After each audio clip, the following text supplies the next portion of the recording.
Hello. Strange people that don't know nothing about what's going on.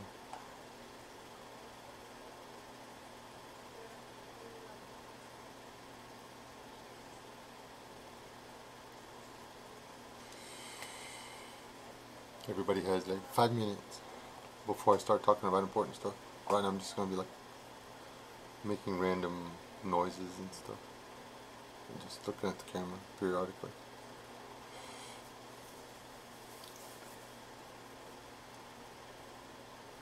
You ain't got a notification yet. Yeah. Oh.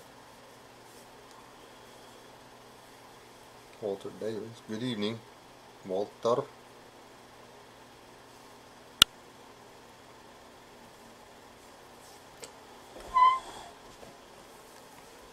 Frank, hey.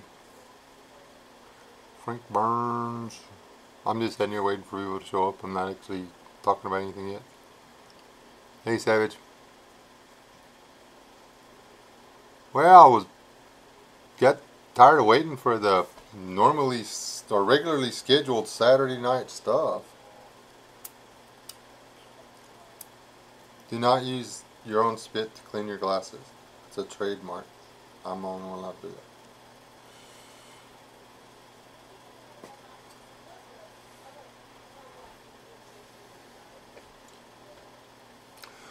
You'd be proud of me, Savage.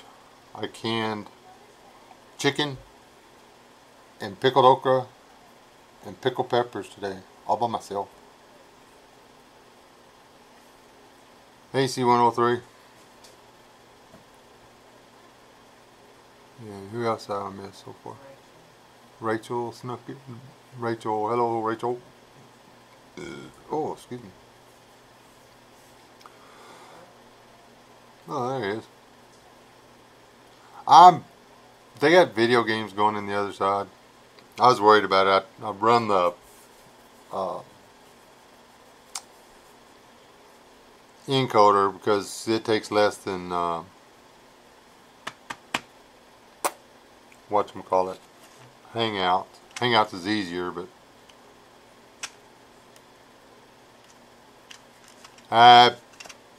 Tipper's probably having a lot of interception trouble with all that wire around his property.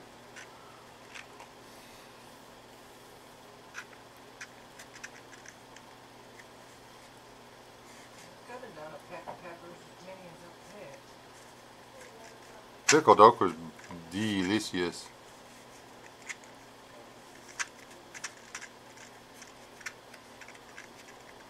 I'm waiting for them to cool off so I can open the peppers and taste them. See if I screwed them up or if I scored a home run. Which actually they should probably be cooled off enough by now. Well, I got, was it 4 or 5 jars of peppers. Anyway, I'm doing a video on it. Not of me doing the canning because I didn't have a clue what I was doing, and basically it would have been me stinging around going, oh my god, I hope I'm not screwing this up. But all the little lids went boink. And did you know chicken, after you can it, and you sit it on the counter, it continues to boil for like an hour in the jar? What is that? Why did it stay boiling for so long? It's freaking me out. Yeah, pretty much.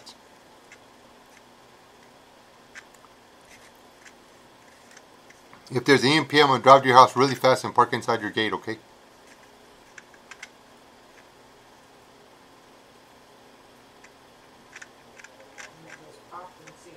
Yep. I was waiting for some kind of newfangled lid or whatever. It's blah, blah, blah, blah, blah, blah, blah, blah. Super coolness, yada, yada, yada. Anyway, they didn't, the old lids used to go pop. I mean, they made a real loud, these just kind of went point.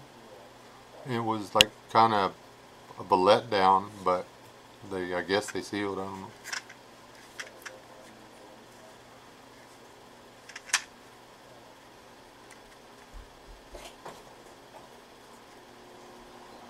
What am I up to nowadays? Trying to finish up all the chores for homesteading.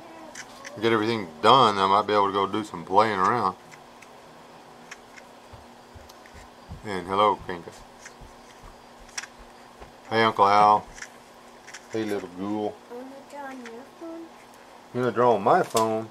Maybe. Oh, you want me to let you have my phone so you can draw on my phone? Yes. Ain't you got no Crayola? What are you doing with my bear? You playing with my bear? Yay! Get a spinning bear. Yeah, it's a spinning bear. Don't break my bear, okay? Okay, okay, little princess. Okay. You got $1. Well, yeah, I got a couple of dollars. I'm gonna hold on to those if you don't mind. Is that okay? So, Where's your phone? God, who's the boss around here anyway? You are, because I want your phone. That was slick. Give me a kiss. Alright, take it to Liz and she can get the draw a jigger thing on there for you. Take it to Liz, I said, not do it yourself. Big difference. Not that you can't do it yourself, just that I would prefer her to do it. Thank you. Grandkids. And I get to be the boss because she wants something. Hi, LS. Dad on YouTube. I don't know how many people are in here. This thing doesn't show. When you do it like this, it like messes stuff up. It's all confusing and stuff. Oh, there it is. 19. Okay, that's enough. I don't know if y'all noticed the title or whatever, the what are they up to now kind of deal. Dips, slips, and odd new rules.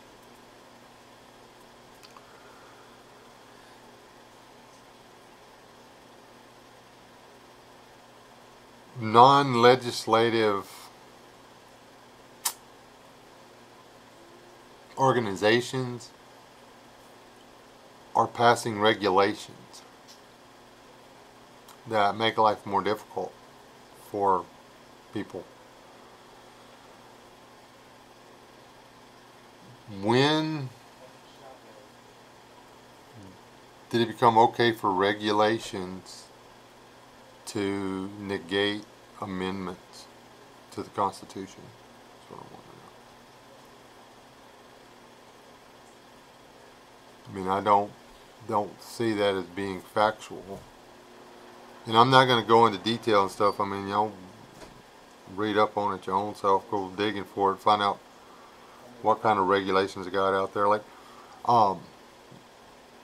non-specific make or model.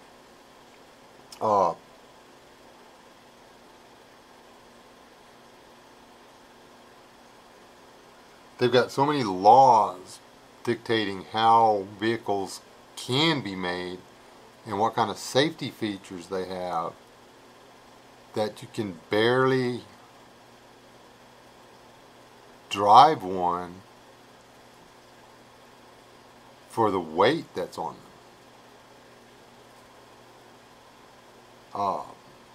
Something that quite honestly should be optional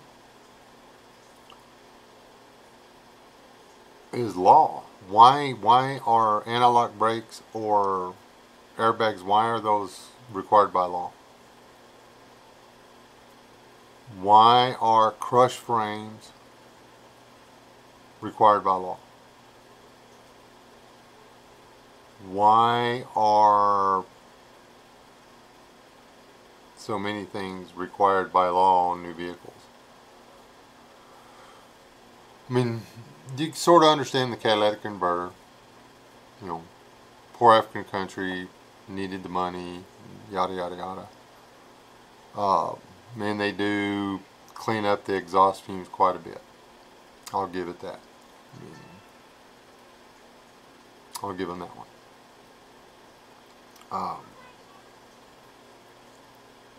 But why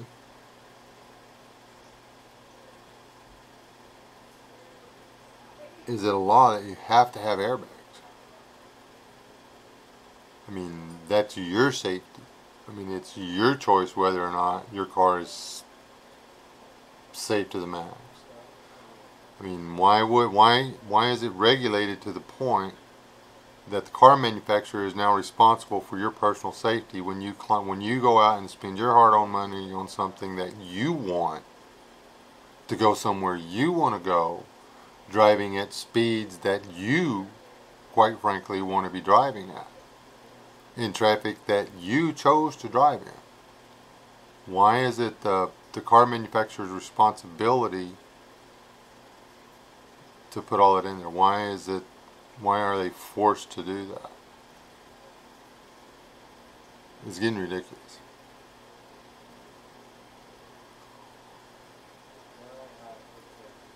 And therein lies the problem. Chip, brother, did you look at my notes or something? They actually want people to be too stupid to know what's best for them.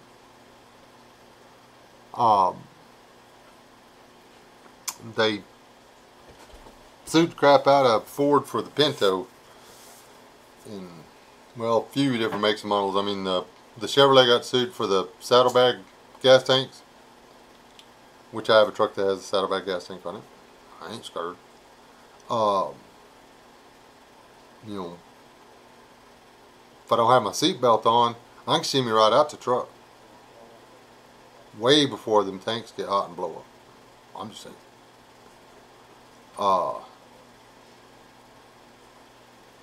The Pinto had the gas tank in the back, and you know, every once in a while when somebody rear-ended you, there was an explosion because of the gas tank ruptured and there was fire and stuff like that. You know, wouldn't that gas tank getting ruptured from somebody rear-ending somebody else, wouldn't that be the problem of the person that either locked their wheels up in front of somebody else, or the person who failed to apply appropriate, well, attention to what was going on around them and brake pressure in combination to avoid rear-ending somebody? Wouldn't it be their responsibility rather than the car makers? You know, aren't you responsible for not being stupid yourself? Don't we as human beings have the ultimate responsibility not to be too stupid to stay alive? What do y'all think?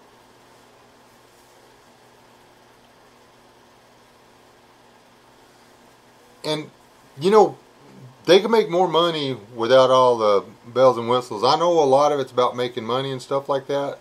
I honestly think it's even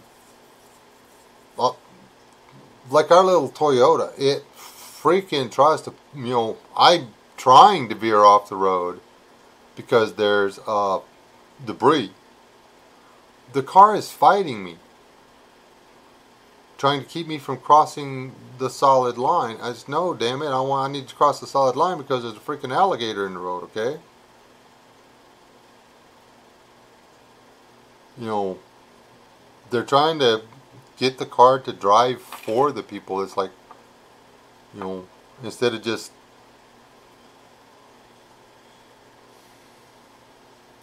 you know, if I go out and drink a 30-pack and then try to drive across town and run over 14 little kids on their bicycles and stuff, because my truck can take it, and then sideswipe a school bus full of nuns, I go to prison forever. But you get a ticket if you run over, or if you do the same thing because you were texting.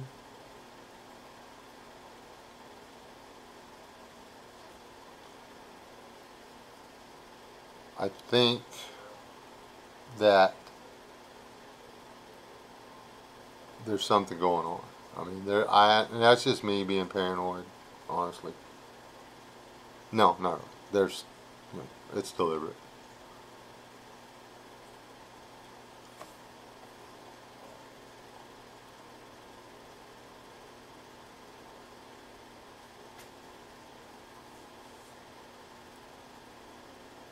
Yeah, exactly. I mean, what happens to us? You know, if they can't take our guns away, why don't they just take away public or private transportation? Which, oddly enough, when I was younger, I leaned a lot further to the left. Okay? Until I realized what the left was. I actually, and honestly, if it was done in addition to what we have now rather than try to replace what we have now, if it wasn't abused, mass public transportation by rail in the United States makes more sense than in any other country well, save maybe Canada, than anywhere else, or Mexico. Well, North America could greatly benefit from it.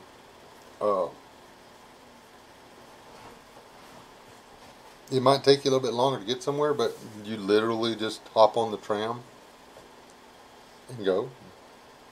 You don't have to drive, text, watch YouTube videos, whatever you want to do.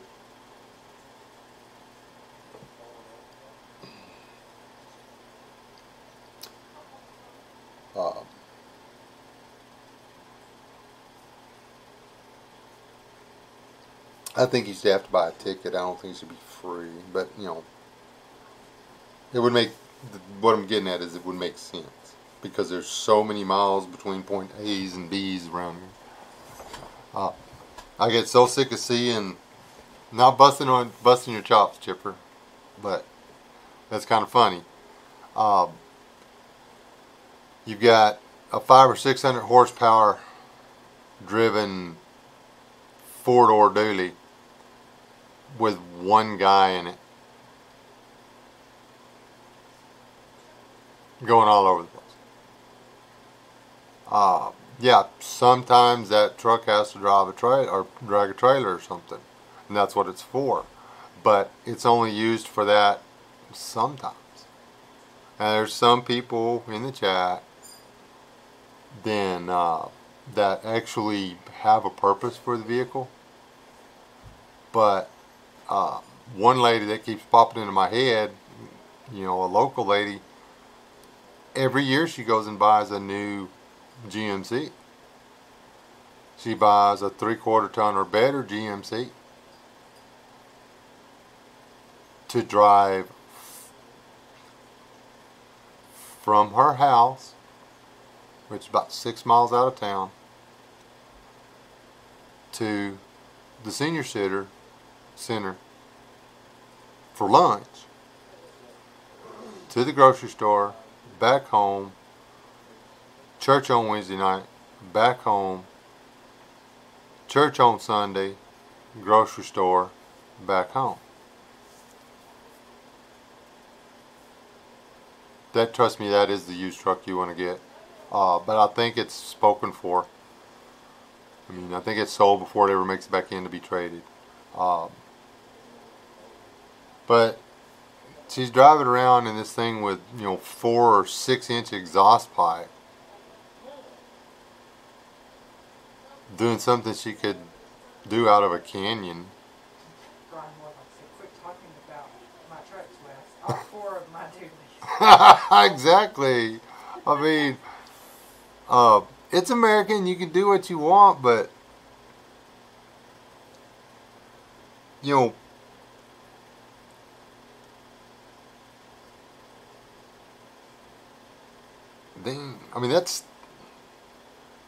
that's some of the ammunition the other side uses against us. Is we all abuse our liberties. There's no law. It's my right. I can have whatever I want. Yeah, but is there any responsibility that comes with it? Me, if I had my druthers, I'd be driving a mid to late 70s Ford Dually with a 390 in it, getting 8 miles to the gallon, because they're cool. It wouldn't necessarily have to be a dually. It could be a 4-wheel drive truck, which gets even less mileage, but it's cool. The only problem with them, there's not a big enough gas tank in it. You literally have to put a gas tank in the bed of the truck to get anywhere.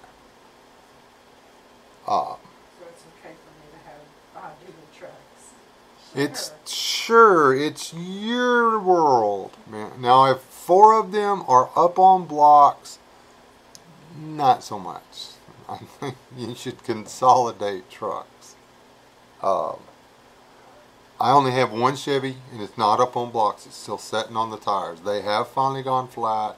I should probably jack it up and put some blocks under it. They said I do work out. Oh, I tried working out of trucks once. It was the same as working out of the house. I'm a very funny person. Hi, grandson. Baldy. Hi. Hulk. Ow! Yes! That's what you get for using your face to block the soccer ball. It worked out for you, huh? No, it didn't. Savage survival. They are removing self-accountability. Now we got a bruise on the That's why side of our everyone face blames now. everyone else rather than owning up and saying sorry when mistakes are made. Did you get this fixed? Nah, buddy, it ain't gonna work. There's something going on inside of it. Okay. I mean, if I had a soldering gun and like if I was more electronically inclined, maybe. If we had some parts, some spare parts. Oh. When you gonna take this thing? Well, when you gonna find something to do with this silly knife I made you, which is up here somewhere? May have fell on the floor. Hope the dog didn't get it. No, it's not up here. Well, it is up here somewhere. Either that or, like I said, it fell down. Boy, don't start letting his hair grow. I'm gonna have to Ooh. keeping a paper bag over his Yeah, head. when take I'm a look at out this in boy. public with him. He got a marine haircut and marine glasses on. Got them marine glasses on. Or is that, maybe that's some of them no-go glasses. Or you an army boy, huh? Stop it. I will mark you. Probably not with that.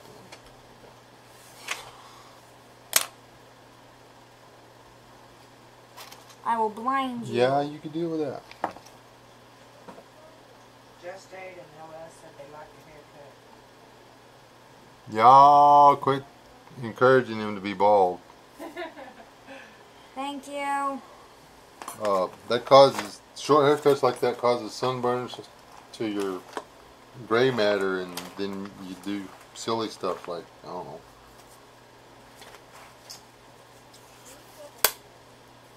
Oh yeah, thank you. Stuff on this. This is not a catch-all. This is my catch-all, not y'all's catch-all. Ooh, hey, wait. Open this now.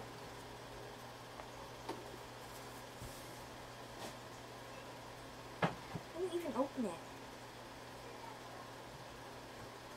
Can you get that open? Don't touch it. I'm just asking. I was just looking because you're sneaking around behind me and stuff with a knife.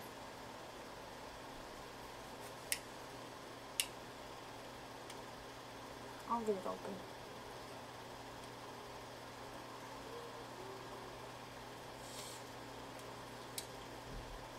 This knife is dumb. Pull on that all day long.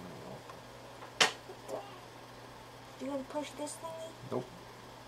You gotta pull it. You gotta push or pull this thingy. No.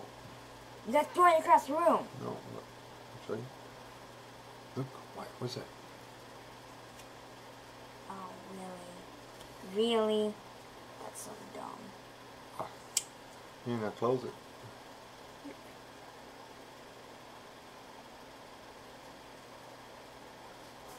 Really? Really? This is dumb. This is dumb. That's your great grandfather's knife, by the way. This is dumb. Hey, It's not that hard, dude. Just push it that shut. was my dad's knife. You can't call it dumb. I broke it. Something's weird about your thingamabobber. What? Look. It's called a, dang it. Jiffy Jack.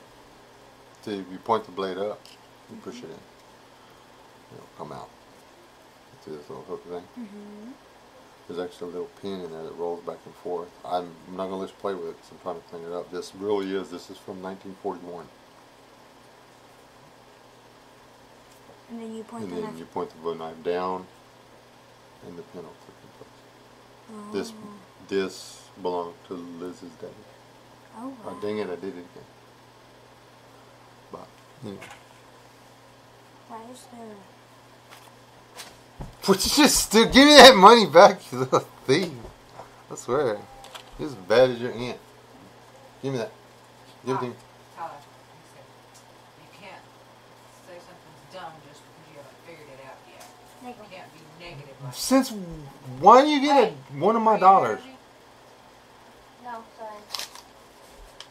You can't say negative words just because you couldn't figure it out. It's not dumb, you just haven't figured it out yet. It's actually pretty cool. Yeah, it is. It's just hard to open. Yes. Yep. Hey, dude. I've worked on it for 2 hours, and I finally Googled it on here.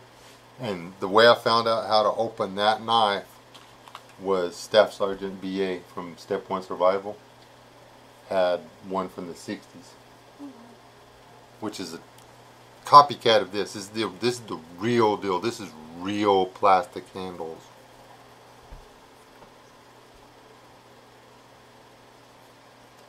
This thing is super cool. Oh wait, you can have the dollar for being a whiny bag. Go ahead and behave yourself. Yeah. See? I got this from stealing it. You got that because your papa loves you, not because you stole it. Totally different. I think he may be on the road to somewhere, guys. I don't know. You know, sometimes, you know, people decide to do family stuff. Can I keep the sticker? Where you gonna put it on? My backpack. It won't stay in your backpack. I'm not. Because it's not that kind of sticker, dude.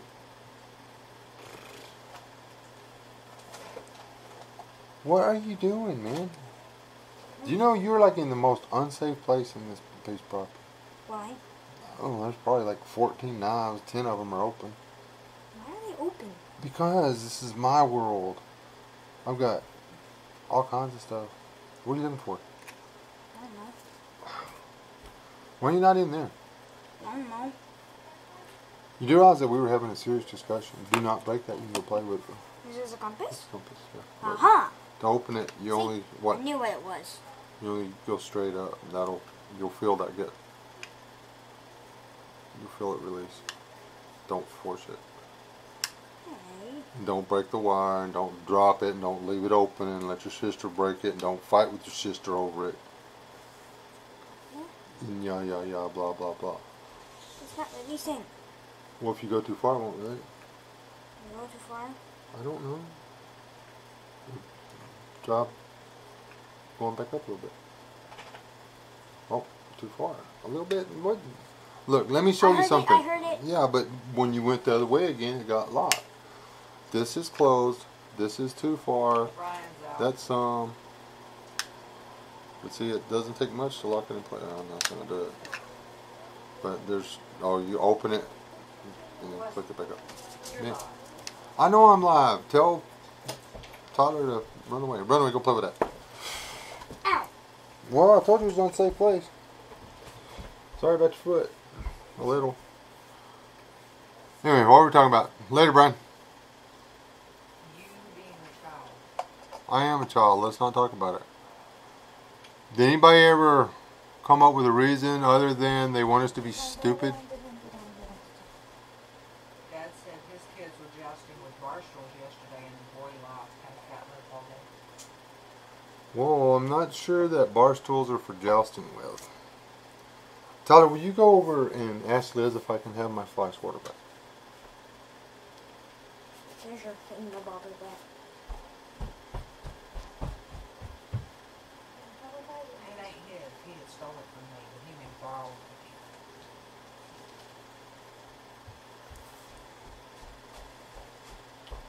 Here you go. Tyler, please. Thank you.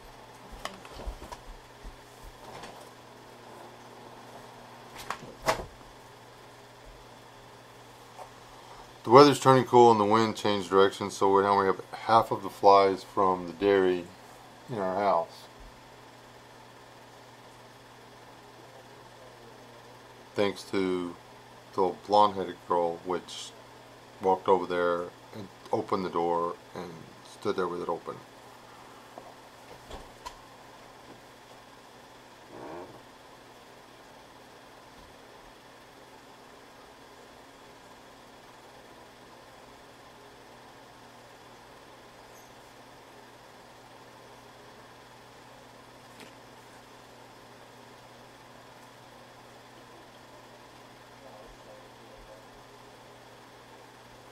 And that's the downside to it. On the slave thing, Savage, is they're rigging it where they don't need the slaves anymore.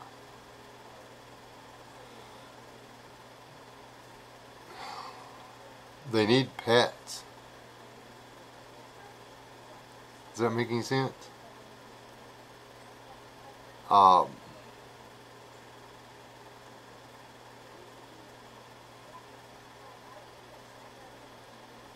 They don't.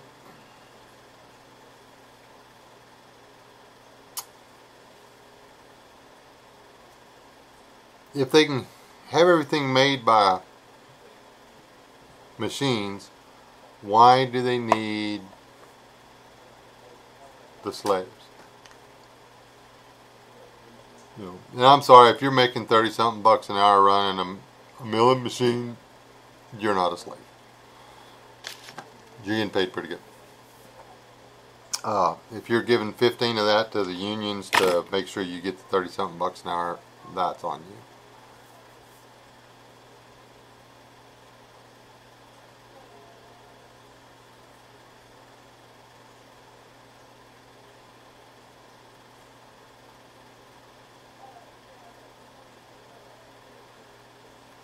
It's a lot harder to kill somebody that has a brain than somebody who doesn't. Y'all mull that around for a minute. Someone who can think for themselves is a lot harder to eliminate than someone who does not have the ability to think for themselves, or the desire, whether even if they do have the ability.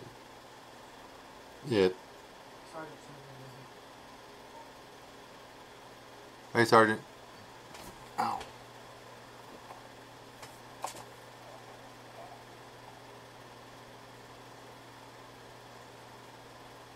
Sergeant James.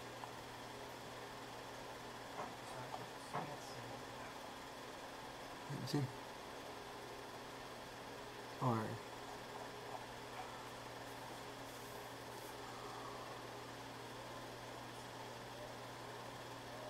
Well, that's the thing. Artificial intelligence does not need a reboot. Sad slaves, they are happy slaves, willing to work for the newest construction.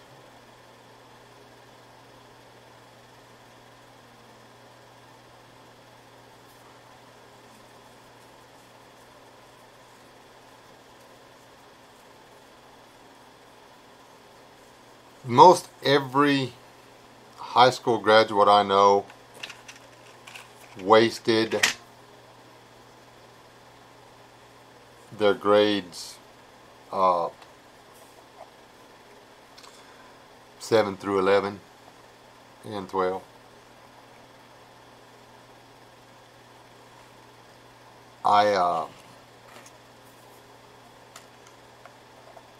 Firm believer that only straight A students should be allowed to play athletics.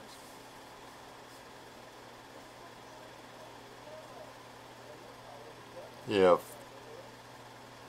you cannot maintain, well, A's and B's. If you cannot maintain an A-B average,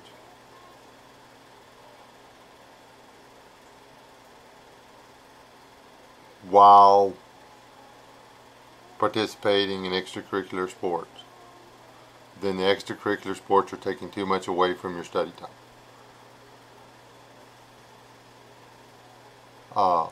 Why is it so important to produce quality athletes from high school?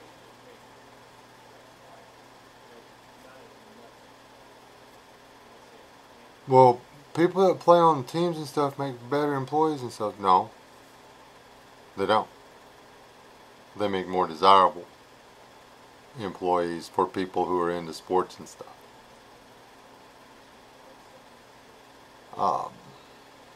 One kid I'm thinking of, well, actually 2, 3.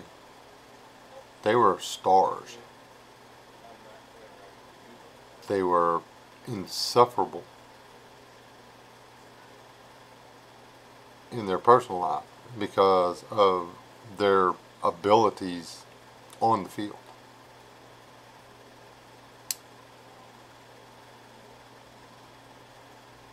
Injuries knocked all of them out in first year of college.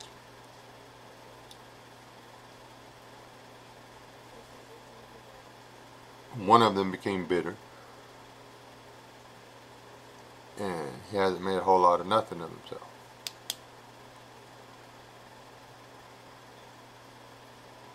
He was leader of the team all the way through high school.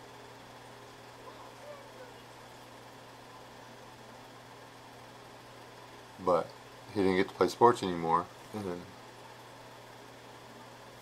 you know, that was the only thing he was good at. Seriously.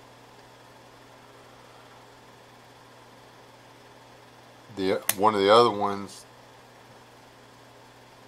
he moped about it for 2.5 years.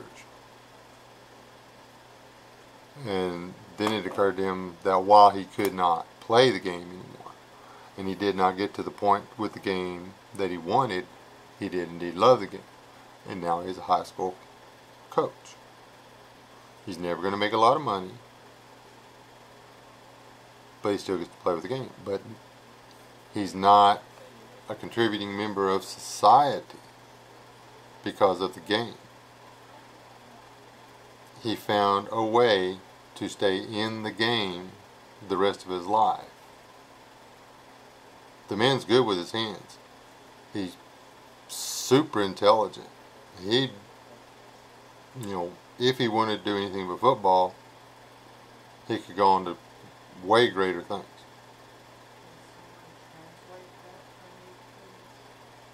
No. Translate what? I don't even see what you're reading. Oh. The other individual, surprisingly enough, took what he learned from his stepfather and his mother about applying your abilities to further your situation in your life. And on the field, this guy would pass the ball. Or on the basketball court, he would pass the ball. If he could bunt and get the guy on third home, he would do it. He didn't have to be told, because it wasn't about him. It was actually about the team. And he knew that team, to him, the athletics were a way to higher education. He didn't waste his education. He used the athletics as a way to get more out of his education. This cat is making $150,000 a year after he quit playing. And little jerkwad's almost half my age. Taught him how to weld. He's not a welder.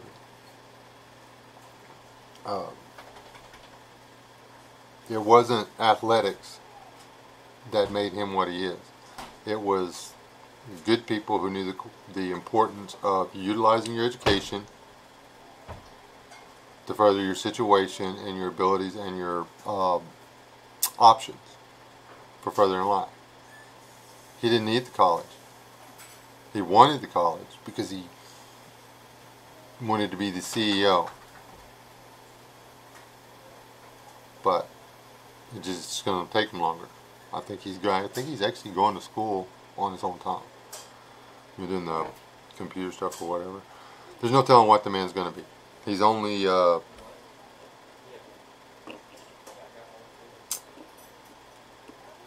only 28, 29.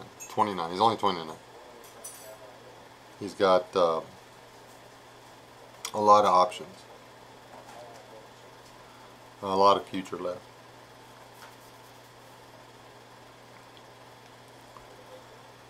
I really am disappointed in what college or high school athletics have become. And yeah, I played high school athletics. I was really good at basketball. Thank you. And I wasted my high school education.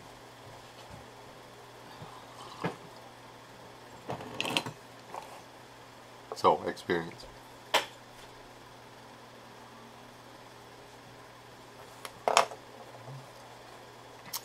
Just that you don't understand football. He's saying KAD.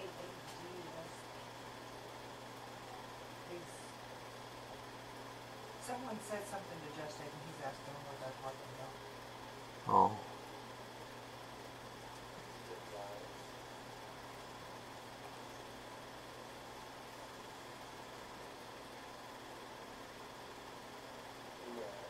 Well, I'm not seeing them.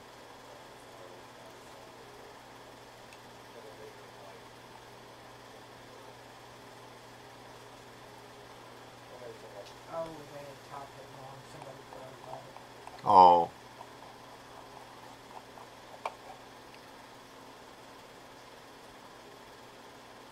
Oh. Exactly. I hate. Got you.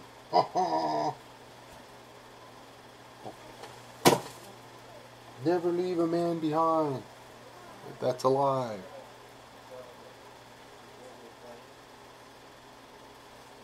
Oh.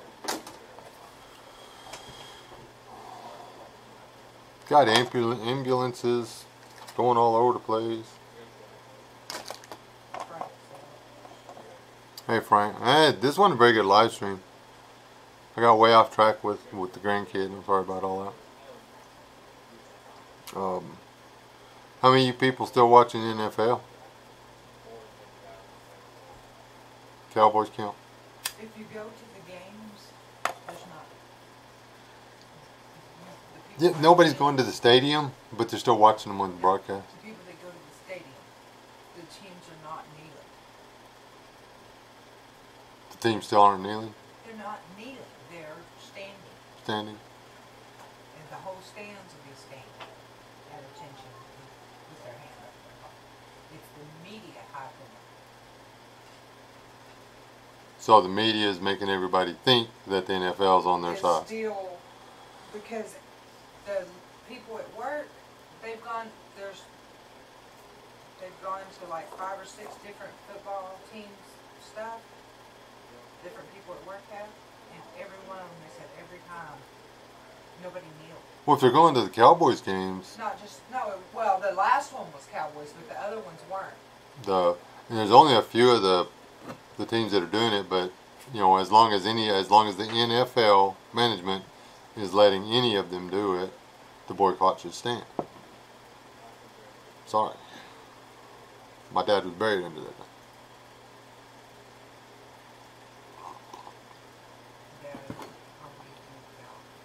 All right, Dad.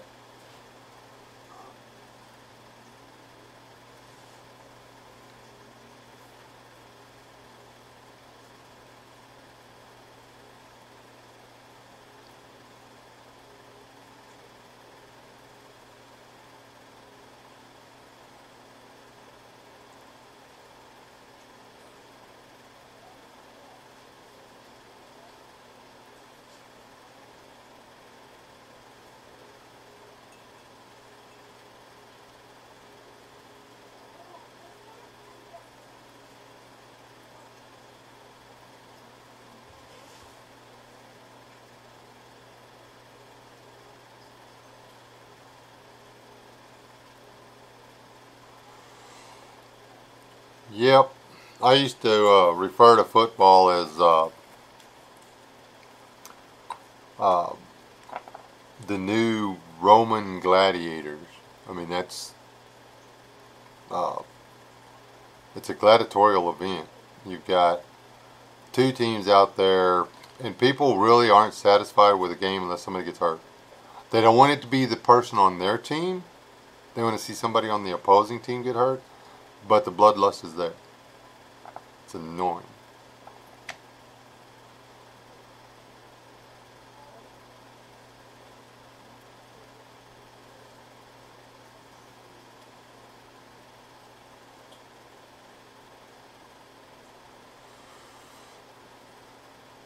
I actually bought a bag of Funyuns the other day without taking a close look at the package. And after I'd paid out and I was walking out the door, I said, the clerk looked at me funny. I was like, dang it. I don't know if I get to eat these now. She goes, what's wrong with them, sir? They've got NFL on them. I'm boycotting the NFL. I can't eat these. And she was like, she didn't know what to do. And it's too late. I'd already paid the money. So that told me, I guess I did support the NFL that week. I hadn't been drinking any beer. I can't find any beer that doesn't have something about some football team or the NFL or something on it.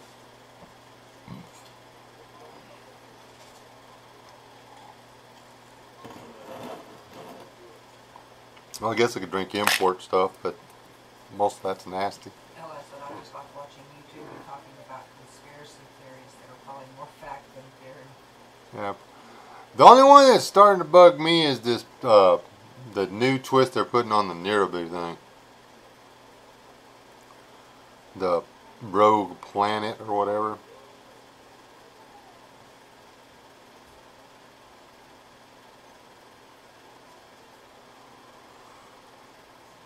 It's all smoke and mirrors. They want you to waste your time, fall further from God, quit stalking people instead.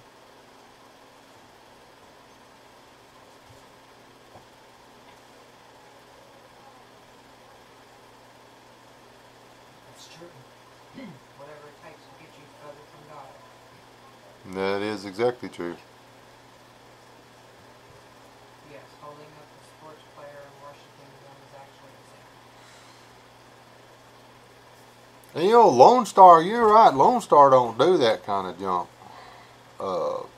Never acquired a taste for Shiner Bock. I'm not allowed to drink very much beer anyway. Apparently, I talk too much or something. That's what my wife says. I never heard myself talk too much. I like Foster's, but you can't get that in this town.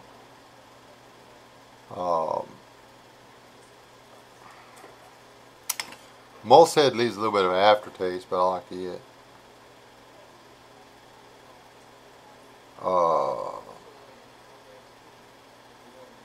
That Ice House or something like that, I don't like it. And whatever that one is that you're supposed to put an orange in. And people drink Corona on purpose. I'm just asking. I don't drink any kind of beer, so I couldn't tell you. I just might as well drink Tecate. Tell Biddy Boo no, we have a room. We have a room, Biddy Boo. We actually had it reserved and paid for before you offered, but we really do appreciate it. We may take up the offer for the meal though.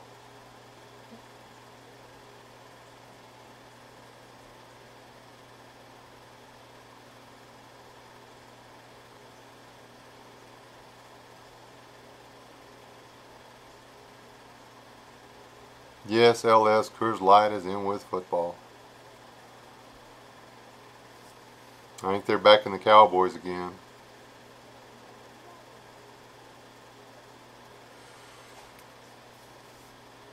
And that's true, Great Scott, and that's usually what I do. And I drink not Call, what do you call it? The low-end house bourbons and stuff, because they don't sponsor nobody.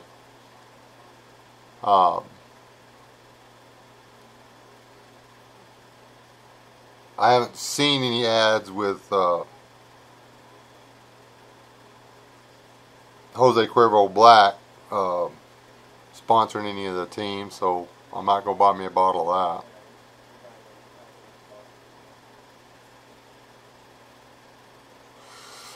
Busch, no, but their parent company, yes.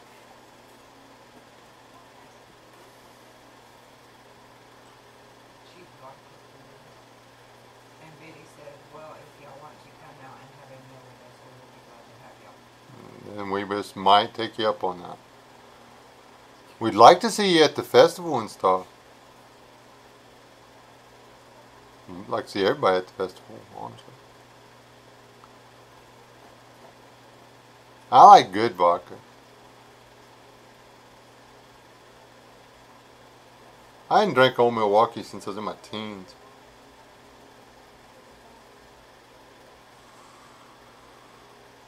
About the same time I quit drinking Pabst.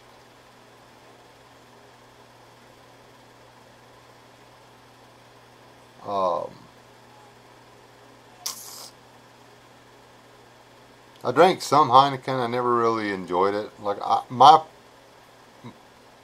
like Miller and Budweiser.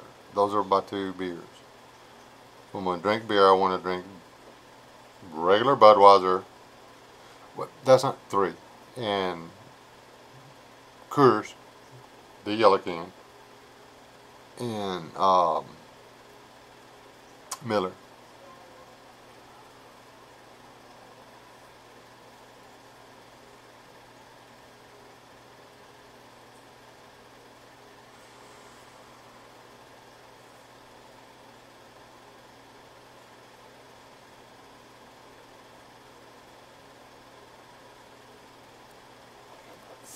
And Betty said doing her best to get there. Good deal, Betty. And Great Scott, I'm not sure about that Scotch. I've tried the cheap Scotch. I've tried the expensive Scotch. It all burns. It burns your taste buds, burns your throat, burns your gut. You know, I do enjoy a good Tennessee bourbon. Not Jack Daniels. That's not good bourbon.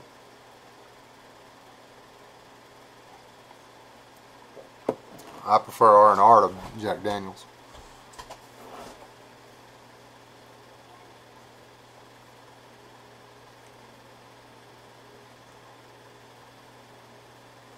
I don't know when the last time. Well, I had that hot toddy, the one little sip the other day, but before that, I couldn't tell you the last time I had alcohol.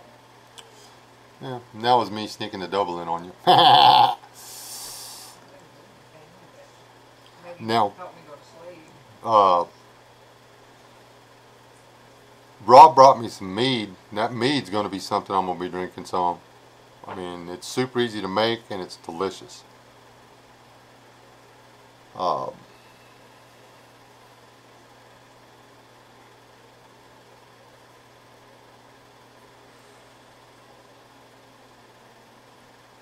I don't know.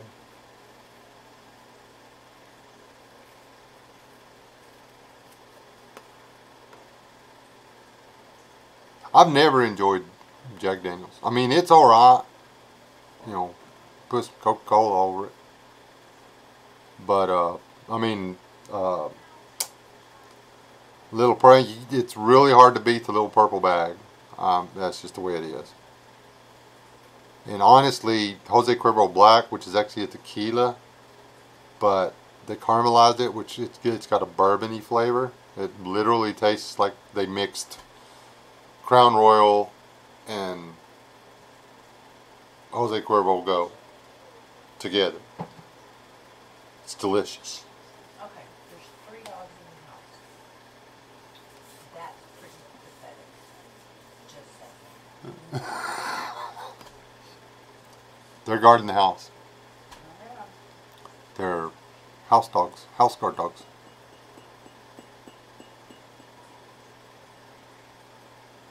That's my favorite. Yeah. Mrs. West. Oh no, I hate the Patron. LS, now we know that you have mental trouble or taste bud troubles or whatever. I don't use Patron to clean my grill. That is was it 1200 or 1800 or whatever that stuff is? That stuff's nasty. I don't drink. I don't drink any of the white tequilas. Tequila's supposed to be yellow.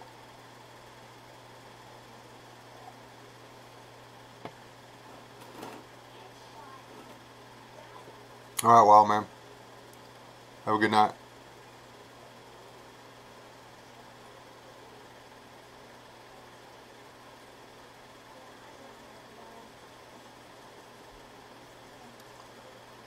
Well, so that's the beauty of that. I know it sounds like a commercial, whatever. That Jose Cuervo Black is a sipping whiskey. It's delicious. When I did darts, that's what I'd order a double over the rocks, and I would just sip on it for an hour.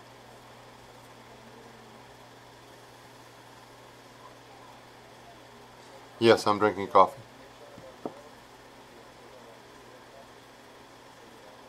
Coffee does not keep me awake.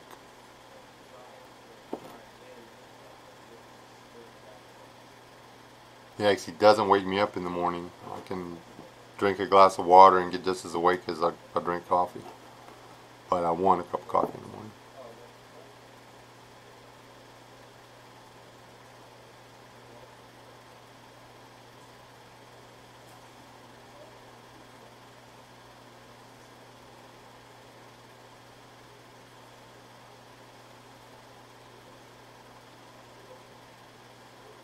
What kind of spirits more? The kind of spirits we're talking about, or the kind that look for people that are enjoying the spirits we're talking about? Oh, I missed you.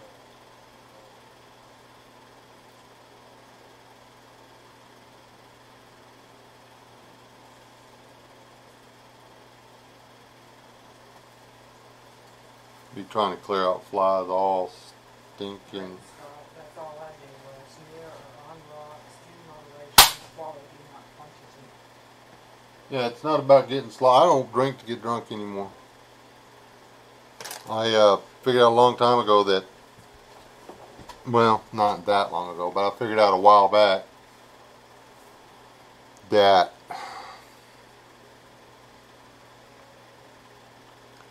altering the state of your mind to the point where you were no longer in control of the state of your mind was not a good idea.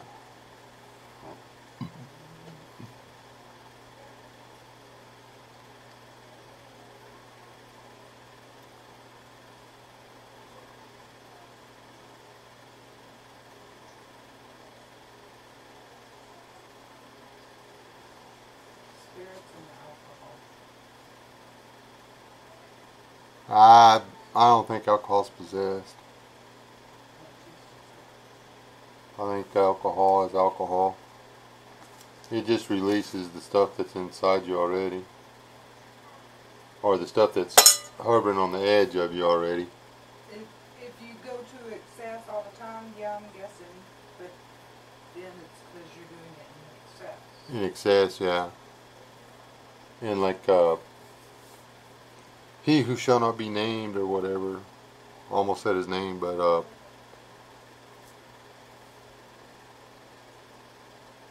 he only drinks 3 beer a night. But he drinks 3 beer every night. He cannot function, he cannot go to sleep until he's had 3 beers. That is an addiction.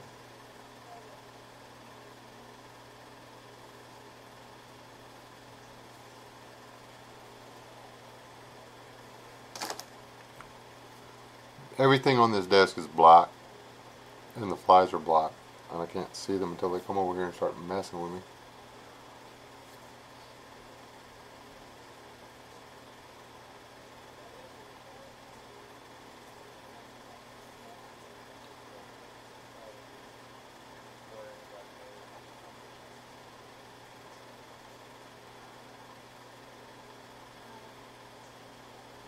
The only thing about a deal like that, corporal punishment, is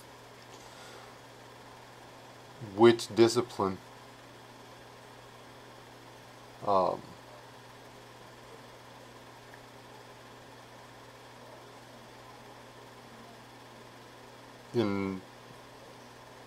all the sides in World War II, each army had their own beliefs, their own reasons, and their own structure. Yet, and even though several of them were the same, the only difference being the country,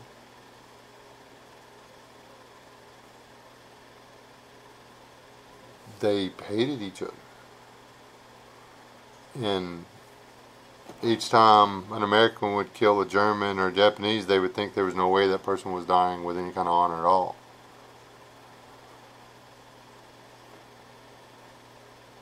And vice versa. Honor is subjective. Honor is something that has to come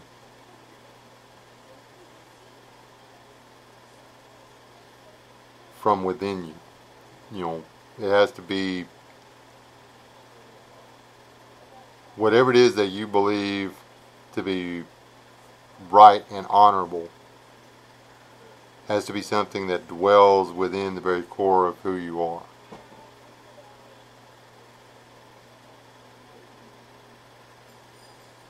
Now, if a person lacks, More like each leader in the nation has been soldiers fight, leaders start the fire.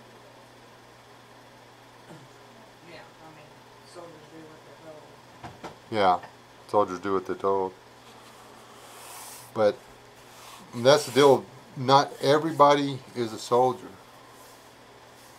But discipline and honor aren't strictly the realm of soldiers. I try to live honorably. I quite often fail miserably at self-discipline. But I do try to enforce self-discipline on myself.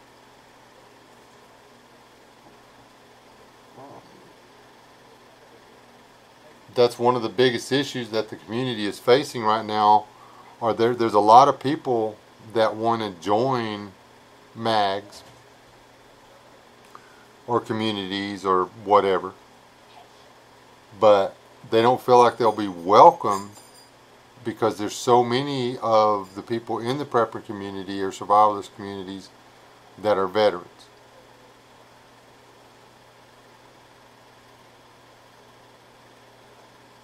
I personally feel that I owe to every veteran out there that served, whether in peacetime or wartime, that was deployed or not deployed,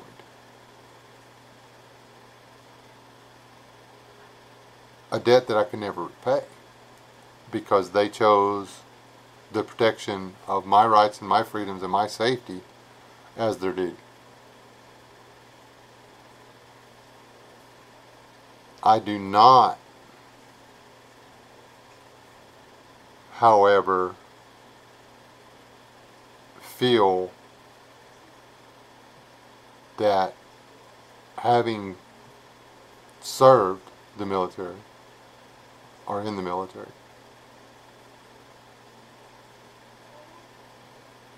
while it makes you a different type of person, trust me, veteran on your opinion,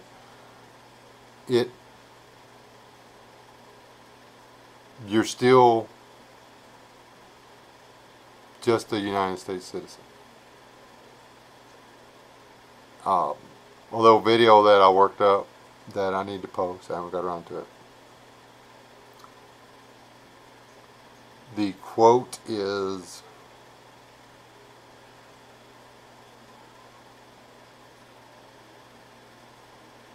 Savage said, discipline and honor can be in family too. Honor your family and stay disciplined for them if you feel the same. right. Anyway, basically, it was Winston Churchill said it. He said, "I don't hold myself above any other man.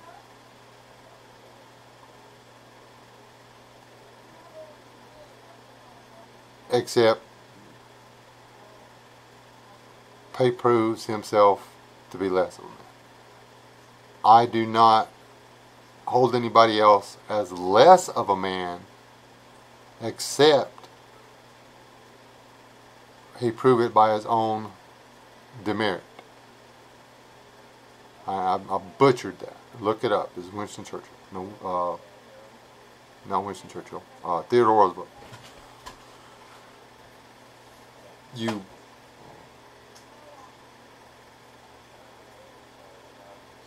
Each person has to be treated as an equal until they prove themselves to be less than. But you have to realize that just because they do not fit into your shape, that does not make them less. It makes them different. Now, if that different is made up of a bunch of demerits, prone to sloth, lechery, theft, larceny, yeah, then they've proven themselves to be slightly less worthy than someone else. But just because a person hasn't done the same things that you have done does not make them any less. It just means that they did not choose the same life that you chose.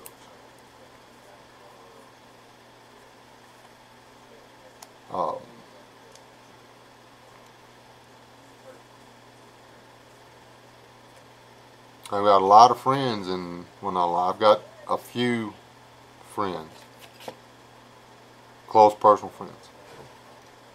Several of them are veterans, Vietnam veterans. Got one friend who served in Korea. Got what was that South American thing we did that nobody ever talks about? A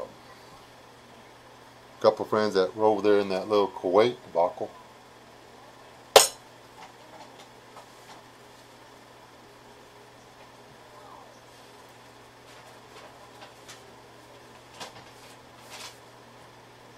Guatemala.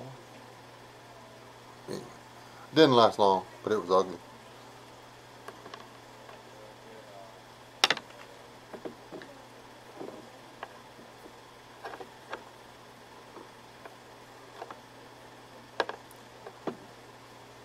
I mean, I wish more of the veterans would come out and talk to the non-veterans and let them know that it's okay. I mean, it's hard to find common ground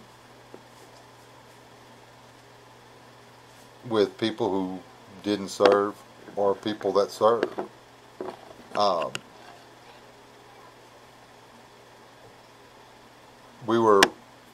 When I was over at Staff Sergeant in Sippy Cup's house, a conversation got started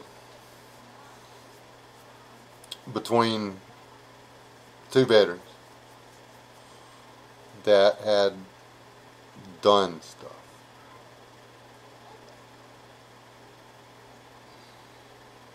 I didn't have anything to talk about. All I could do was sit there and listen.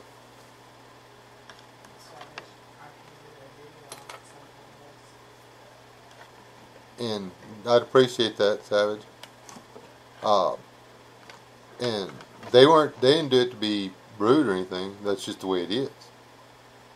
They had been there. They had bought the t-shirt. I had not.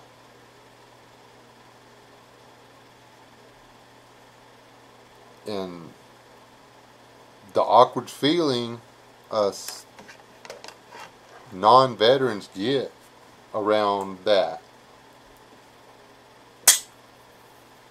is one of the biggest things that keep non-veterans from forming close relationships with veterans. I mean, how many times can you say, oh man, I can't imagine something like that. I'll really thank you for your service and what you did for us over there. I mean, how many times can that be your only response to something? Irregardless of whether or not you're sincere. And that's something that we as a community need to figure out a way to work past.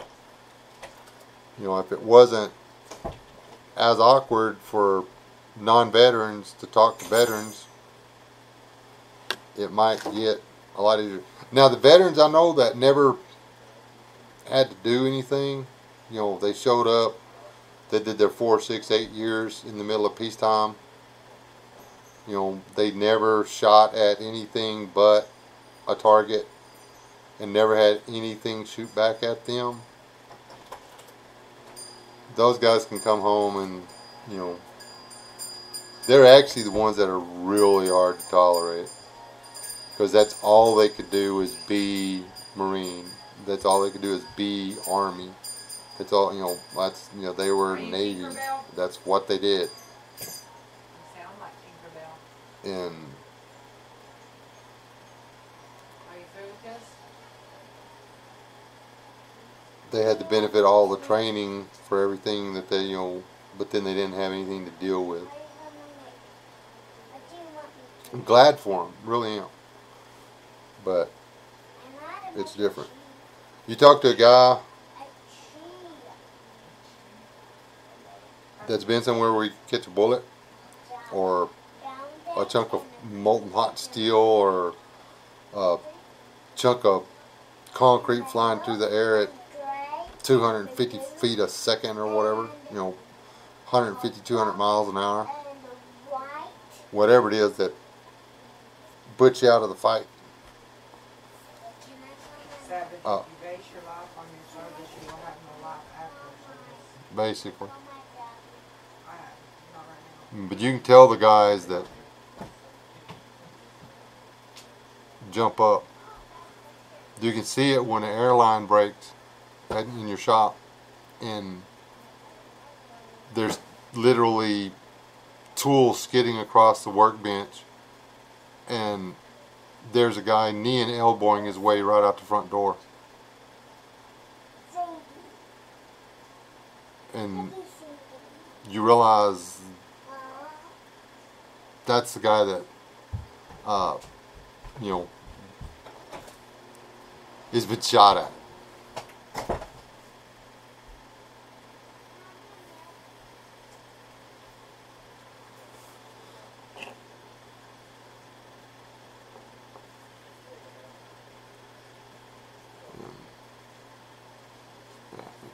I'm going to change something because I'm not an expert on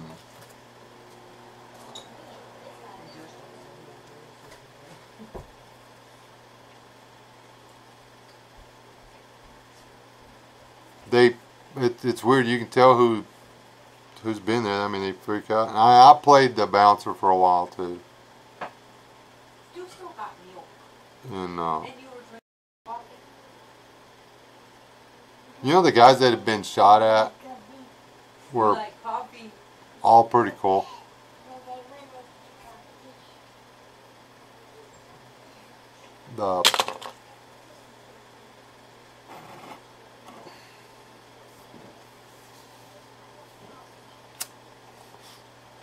The other guys, they weren't. They were still looking for something to prove, I guess. I don't know.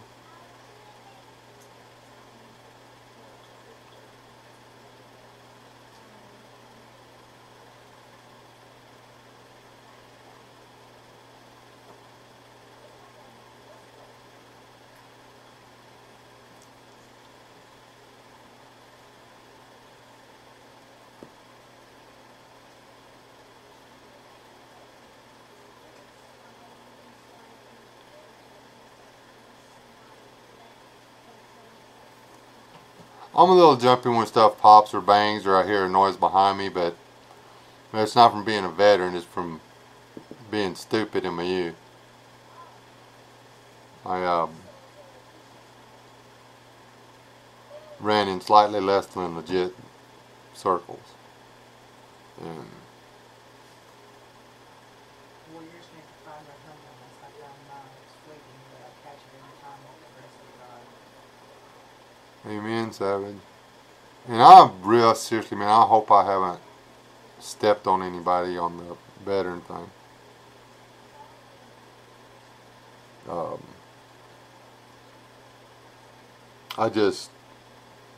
I need somebody to help me talk to the guy that's been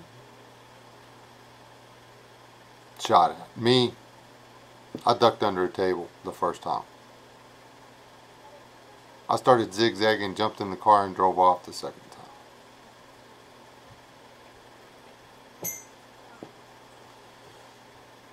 Second time, it almost got me. And put 2 holes in my jacket.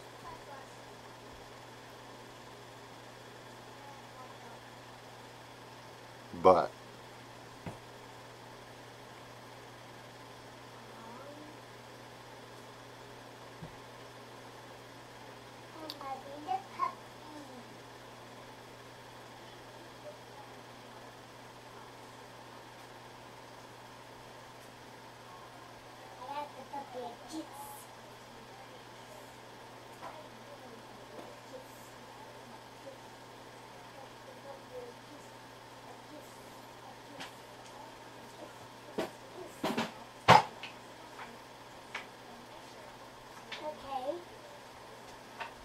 You about ready to go to bed, miss? Because I don't have a bed. I have a bed. You don't have a bed. No. You can't sleep with Papa? How do you do this? hey, Jace, dude, you are not tricking me into playing that silly little thing. If you don't know how to put that puzzle together by now, you're never going to figure it out. Why don't you go sit down and see if you can figure out where the animals go. Okay. Who? Hey, Jace. Okay, I love you though. Coming up, kiss. Oh, I'm allowed to kiss your forehead. Thank you. Are you gonna stand there and pout? No? Okay. I want to say hi. You wanna say hi? Now I get on your leg. Oh! I want to do this together. And trust me, they can see you. Oh, so you wanna do the puzzle on whatever. What's this one? What's this? What's this? I thought you were going to say hi. That's a horse. The horse goes in the pasture. Okay. And now it's your turn. My turn? Yeah. Well, Where did this? What is this? that's a cow. And where it goes? They're all saying hi, I bet you. Hi. Okay, I Okay, believe. now come over here and play. And I'm gonna tell you, this is the cow goes in the barn. This chicken goes in the chicken house. Here's a rooster. I don't know. It goes on here. Aha! See, you knew. See, quit tricking me.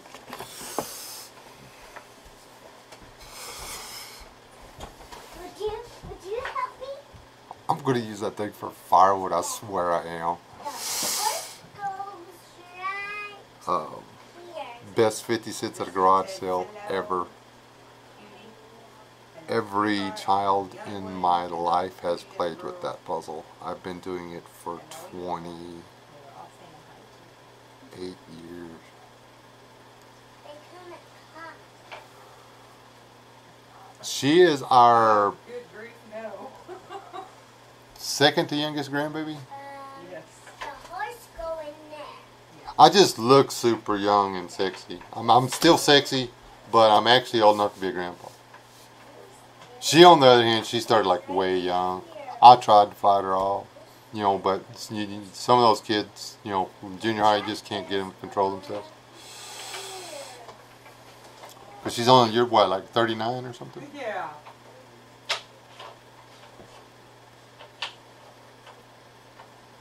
Where did the dog go?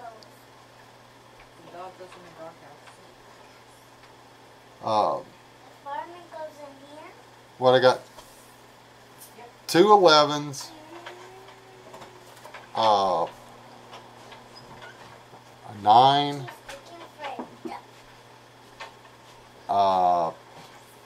4. And a hatchling.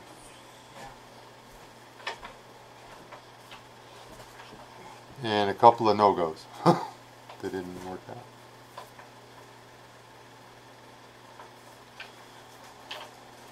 Oh no, see, Mrs. West was talking about wanting another child, but I told her that just wasn't going to happen. They were too hard to come by now. They got all these guards and stuff at the hospital. It's really hard to get one. That'd be the only way. I mean, I guess I could catch one swimming across the border and just snatch it. Something like that. I don't know. No, we stopped the... We fixed the plumbing. We didn't want no more of those leaks. That's fine.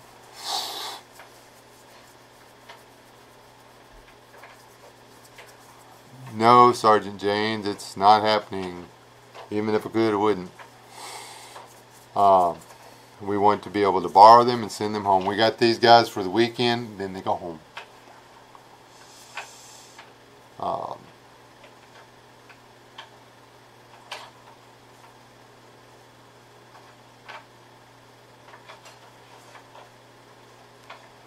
Well, my 2 oldest boys don't talk to me anymore.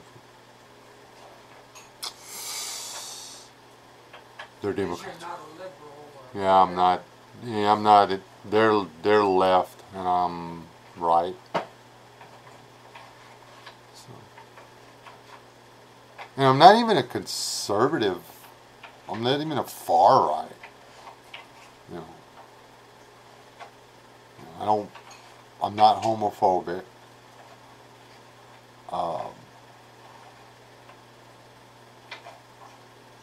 I'm not, what do you call it, completely against any immigration at all. I just don't like illegal immigration.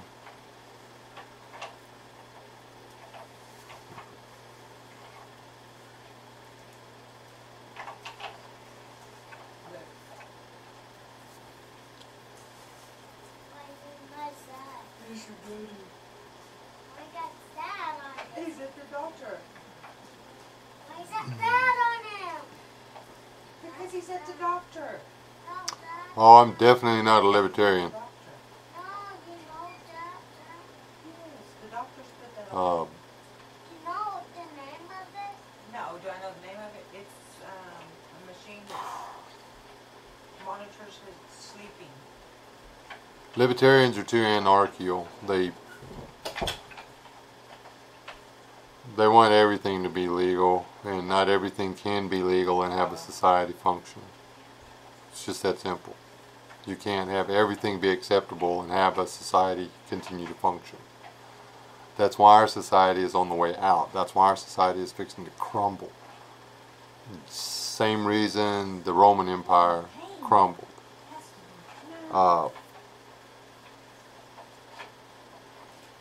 The same reason almost every empire in history has crumbled is because it switches from this is the way the society is going to be and these are the rules we're going to live by to we need less and less rules and more freedoms to behave the way we want to behave.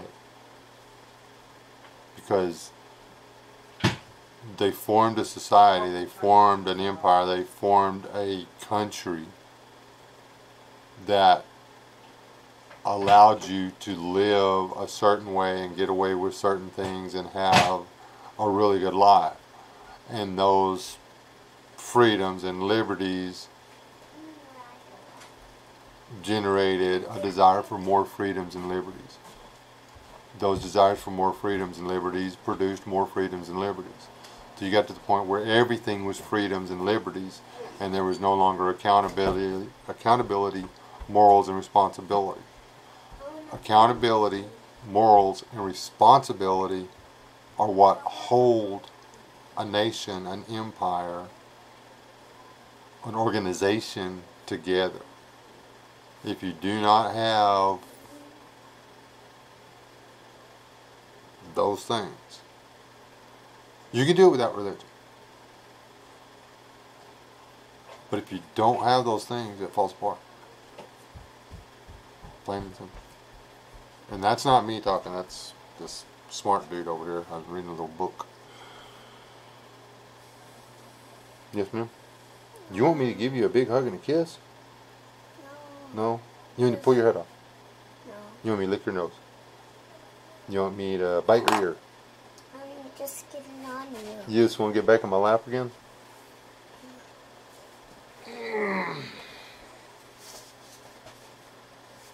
Now that's got a lag in it. They can see you already. Just go ahead and wave. They can see you. Trust me. Trust me. Here, look. I'll show you. I'll show you. I can see you. See? That's what they can see. There you are. I don't see them. You can't see them. They can see you. Say hi. Wait. Go like this. Do this. Do. Go close your mouth. Close your mouth. Say hi. My name's Fatty. One day my... Do it. Come on. Come on, let's do it. Hi, my name's Fatty. It's chubby, not fatty. Chubby, whatever. It's Fatty when I was a kid. Poor baby. One day, my daddy asked me if I want to go for Robert motorcycle. I said, Joe, Daddy, Joe. He said, you want to go faster? I said, Joe, Daddy, Joe. He said, you want to go faster? I said, Joe, Daddy, Joe. I said, slow down, Daddy, slow down. You're going too fast. You used to have bigger cheeks. That was easier to do. Poor baby. Oh, here. Kind of. Here, put your feet in my chair. Oh, in the chair, on the chair thing. I'm gonna fix you so you can stand up, and then they can see you and can't see me. Is that better? There we go. I'm gonna sit down. You wanna sit down? Are you gonna gripe about being invisible? No, you can't put that on, baby. Just put it on the blind the camera. Okay. Don't start fiddling with stuff. Come back over here, sweetie. If you got, hey, this is a plant. Yep, see it's trying to grow. You should go try to talk to Liz and see if you can grow a plant out of that. Don't break the leaf off. Don't break the leaf off. It'll kill it. Why? Because if you break the leaf off, it'll kill it. Why would you peel it? Well, why would you want to peel it? It's not going to taste good, but you could grow a new potato with this. I don't know. Bleh. Get out of here. What are you doing? What are you looking for? Candy. You want? I ain't got no candy over here. You can't have candy. It's bedtime. You don't get no candy. Come over here. Here, I was going to give you something to play with. I have something sharp and stabby. You want something sharp and stabby? Yeah. I can't let you have anything sharp and stabby. Here, go play with this keychain. I got that for Father's Day. This is because you're like the bestest father ever on the whole wide planet. We bought this one special plaque just for you, even though it looks just like the other 27 we gave out. Uh-oh. Somebody was clicking stuff when I wasn't looking.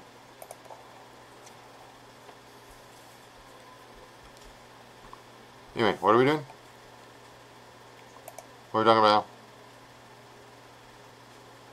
now? I'm trying to get this out of here, out from under my other notes. Stuff. Y'all will never see my desk, by the way, because I've heard what y'all say to Dash Out. Man, his stuff's organized. Fate of Empires. I found the PDF, downloaded it, and printed it off as per the suggestions of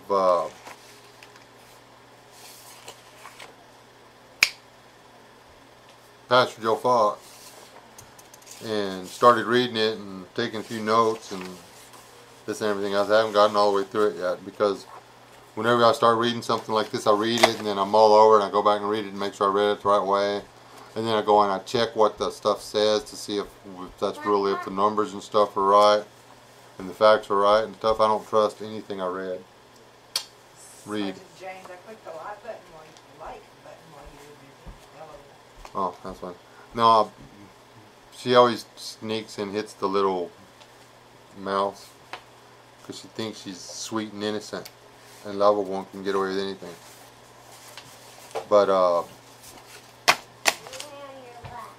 the Fate Empires, I don't know if y'all can see that or not, by Sir John Glubb, G-L-U-B-B. If you want to read something that makes you worry about whether or not the United States is going to make it much longer, I'll give you all an excerpt from page 2.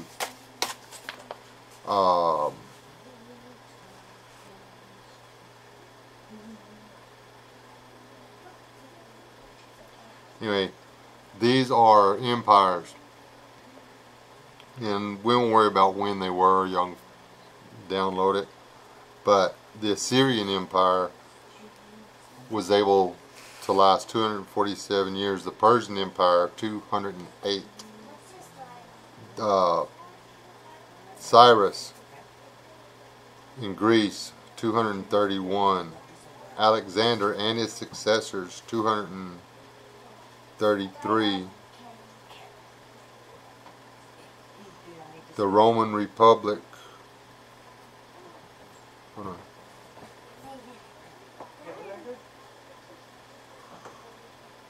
Oh no, they don't count Alexander and his successors as the empire. Figure. Anyway, the Roman Republic, 233. Roman Empire, 207. Arab Empire, 246. Mamluk Empire, 267. Ottoman Empire, 250. Spain, 250. Romanov Russia, 232. Britain, 250. Britain's no longer an empire. And I don't know how stable is Great Britain right now. Just ate. It's holding together pretty good. No worries.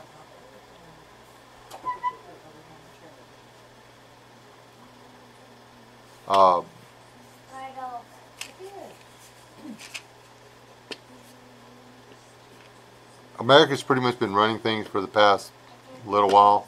We can't do it much longer.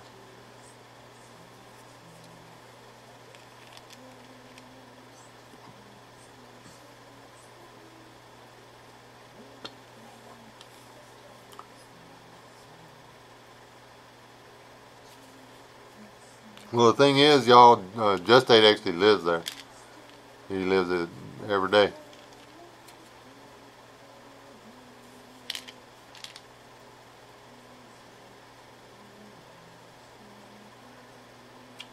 The left is eating us up. Can't trust the media anymore. I don't know how to get rid of CNN and MSN and all that. I don't know how to do it.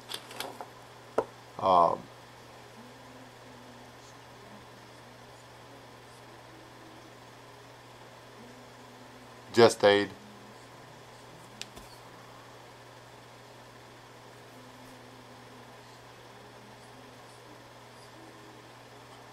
And y'all watch my wall for a minute. I'm gonna go get me a glass of wine.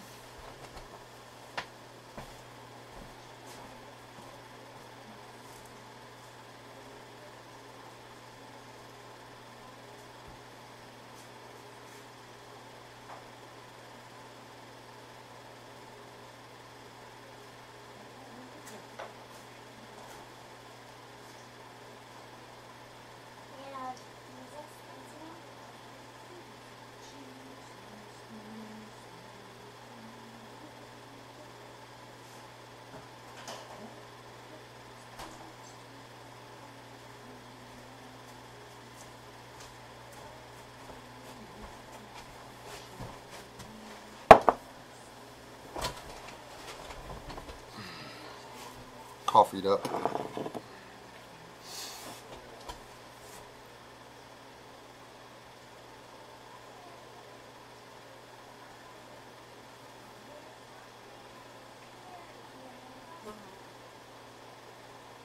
How is Trump going to bring up the dinar?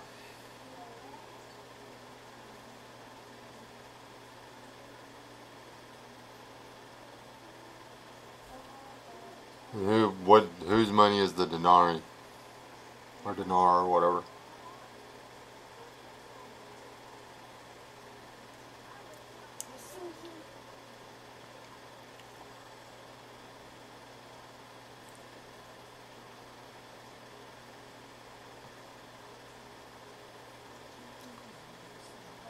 The mainstream media underplays the number of illegal immigrants in this country. If your mom was pregnant when you got over here and you were born in detention, you're still illegal. But it doesn't work that way. The baby was born here, it's a citizen. That's a problem.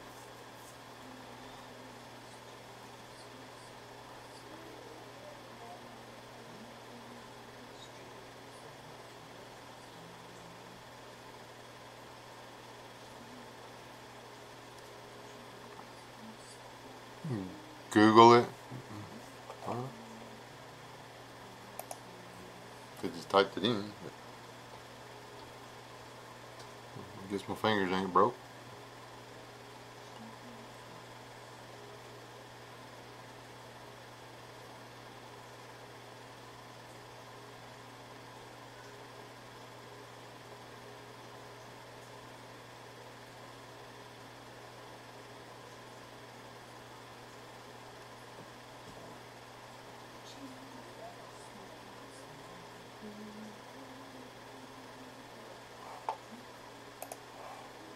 So you're saying that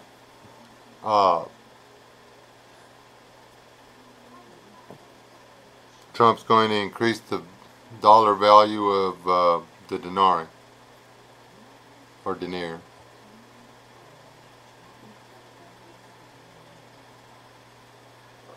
The dollar value of Iranian money is going to go up because of Trump. Iraqi dollar.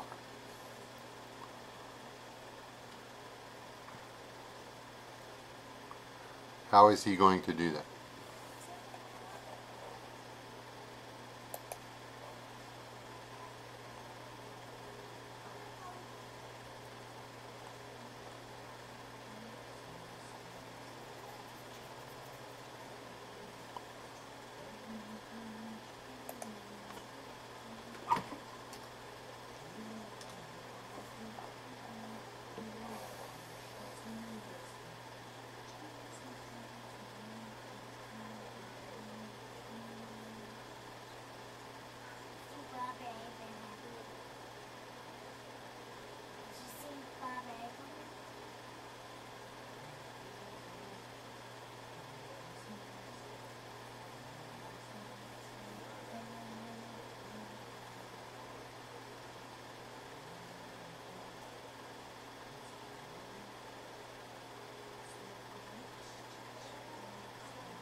It's going to take way too much research to figure out what we're talking about. I don't have time to research it right now.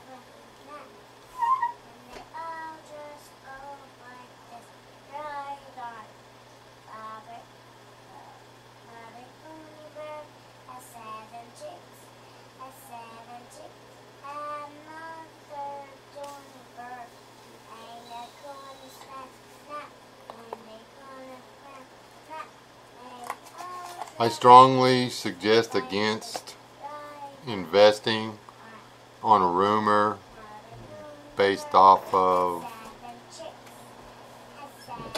any news about this, that, or something else. I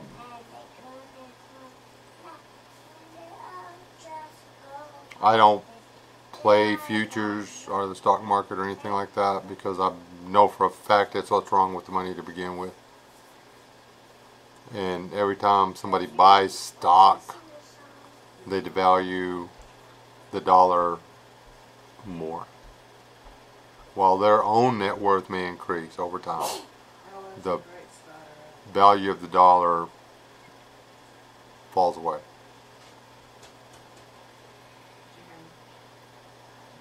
Good night, Great Scott and LS. The first thing that popped up when I searched Iraqi dinar was scams, and the fact that it's going to jump up was in there. But like I say, I don't have enough time to research all that stuff. If you can start a rumor that the value is going to jump on something and you can get people to invest in it so they'll be invested in it before it jumps, it'll jump. The value will jump because people start throwing money at it. That's how it works.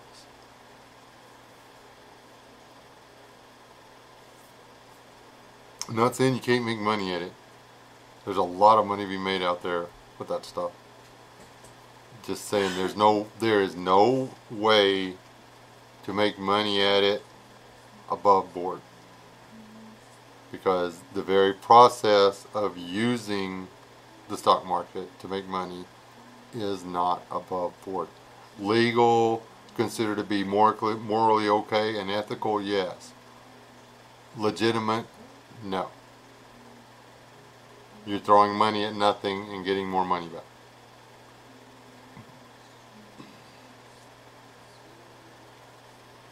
It's not like you're loaning a guy cotton seed so he can get his field planted so you can have twice as much cotton seed back at the end of the year. It's not, you're not investing in something that's being made. You're giving money to a bank that can turn you on. When the way it works when you invest in something like that, whenever you purchase stocks in a company or another country, if you will, that money gets deposited into an account there. The people in charge of that money say, okay, we just got this $100. We'll loan that $100 out 10 times.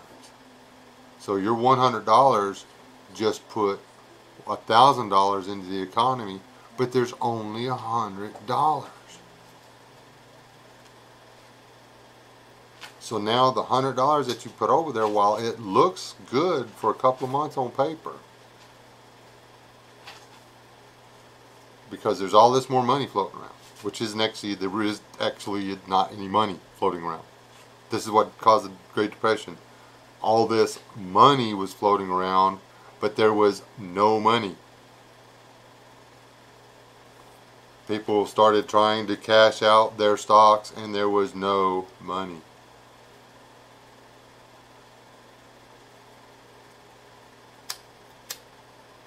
And invest in a big pantry.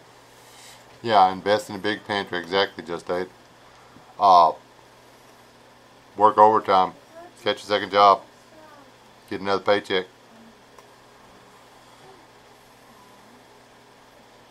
I played around with that stock market enough, stock market and futures and stuff like that enough in the 80s to know that I'm not being a part of that. That's one of the things that made me realize that I could not be a conservative and play the market at the same time, because I was actually generating poverty, not wealth, for because every dollar I make, because I'm not actually earning it, okay? For every dollar I make, I have to take that dollar from somebody else. Take. Not earn. Take. And I can't do it. I'm not,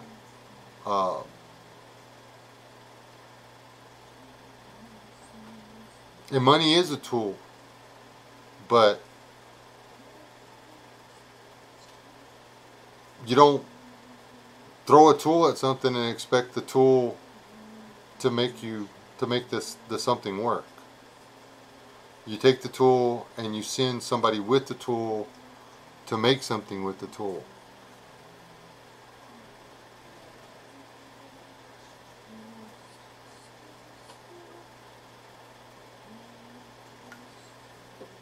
It should work. And early on, it did. But then it got messed up. And it doesn't work anymore. It's pathetic. But it legitimately does not work anymore.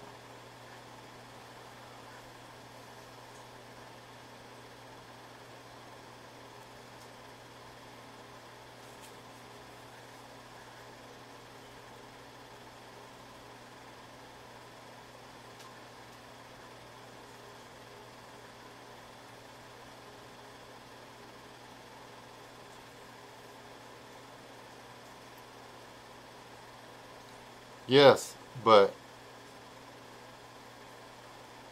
in doing so, Damon, you actually become the reason their economy falters and fails. Because by giving them the money and then demanding it back whenever their economy got better, you cause their economy to falter even harder than it was faltering when you began doing it. That's why it's against a lot of, or it used to actually be against a lot of gamble and stuff like that.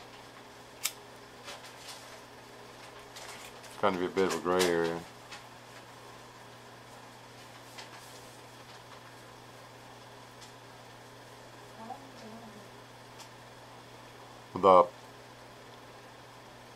Too long.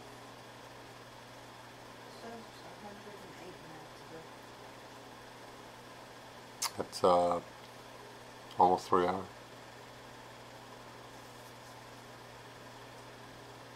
I started at 8:30. No, it's just 2 hours. Started at 8:37.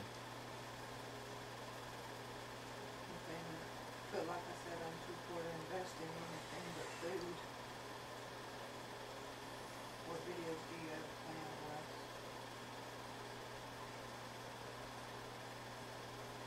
I'm working on that little canning video I'm actually going to do. I was going to do. Probably going to get knocked out of it by the weather.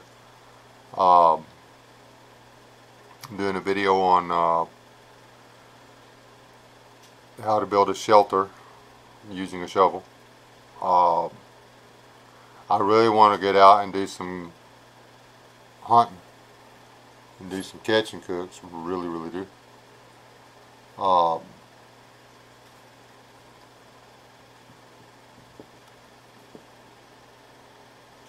Gonna do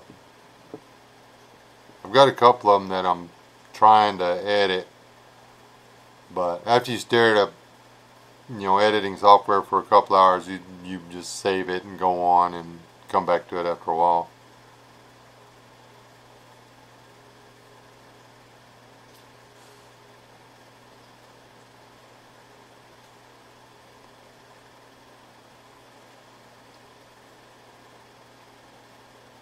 Exactly. But that's my personal moral and ethic code do not allow me to do something that I know is going to cause somebody else hardship in the long run. I cannot make money off the misfortunes of others. Wes S. Personally, his belief values do not allow him to do so. Then, you know, whether y'all do or not, that's between you and God, not me. That's your choice.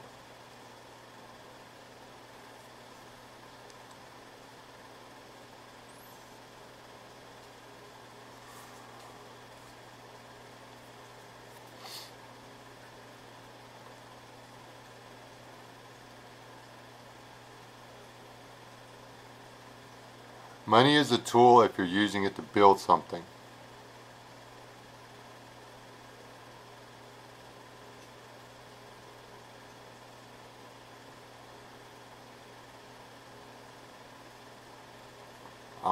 Let's change the subject. I don't want to talk about that anymore because I'm going to make everybody mad at me. Because I did not want to go off on that.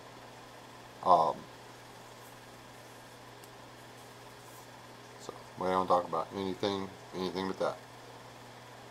Trust me, you do not want to get me started.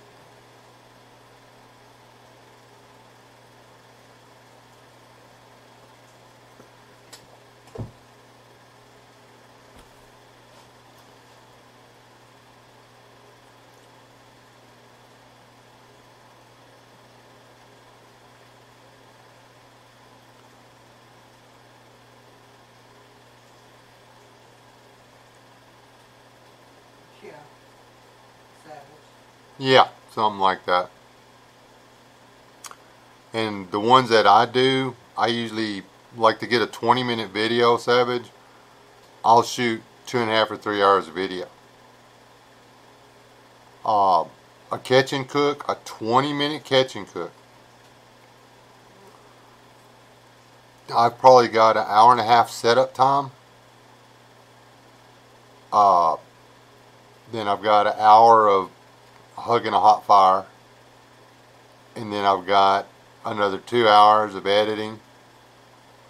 And depending on the size of the video, the quality at which I save it or whatever, I can, it can take me, it can take 30, 45 minutes, an hour to save the edited footage. And then it takes another 2 or 3 hours to upload it. But on average, to get a 20-minute video out, it takes me 8 hours of work for a 20-minute video.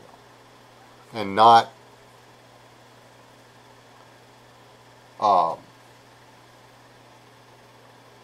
light work either. It's not light duty.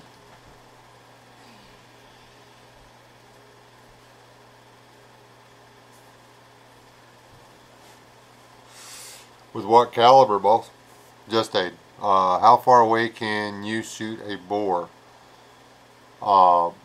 Depends on what I'm shooting at it with. Apparently, inside of 25 yards, I can't shoot a boar to save my butt.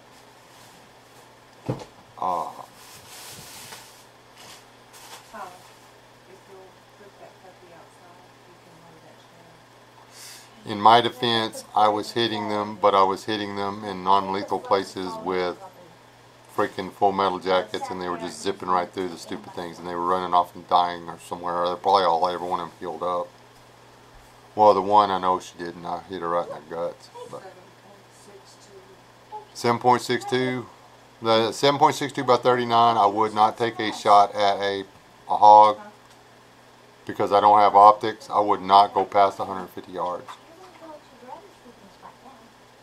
Because I do not have optics on my 7.62 by 39 or my 7.62 by 5.4. The 5.4, I trust it a little bit more. I might go to 200 yards with it. Well, that'd be about 210 meters, 200 meters. But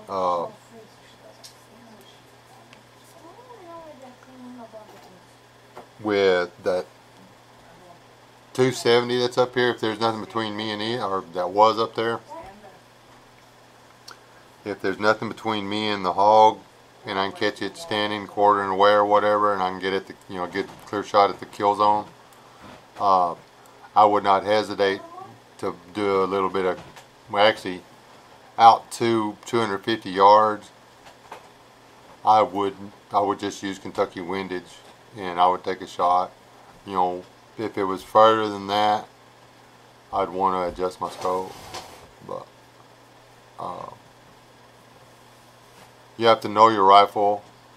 I know what the 270 falls. So having it zeroed where I have it zeroed, I know that at 70 yards I have to aim X number of inches low. At 100 yards, I know I've got to aim X number of inches low. At 150 yards, I know that I aim at what I'm shooting at. At 200 yards, I aim X number of inches high. At boo boo boo. And then after the 200 mark, the increments get higher and higher, because believe it or not, bullets fall a lot faster than people realize they do. To get anywhere close to a 4x4 sheet of plywood at 1,000 yards with my 7.62 by 59, I was shooting 39 feet high. I was shooting 39 foot above the target to throw dirt up around the board, which I never hit. Just for the record.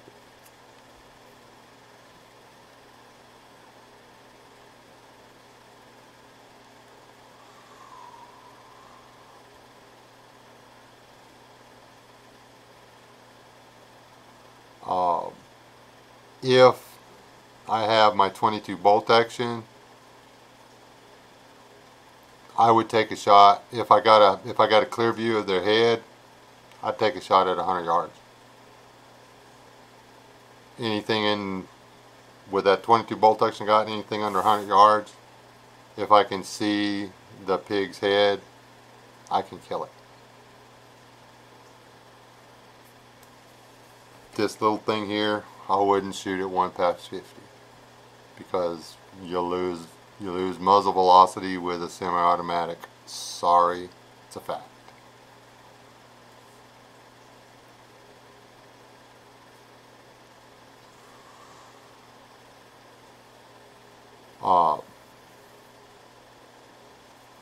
But if you've got a 5.4 or the 7.62 by 39 falls about the same as 30-30.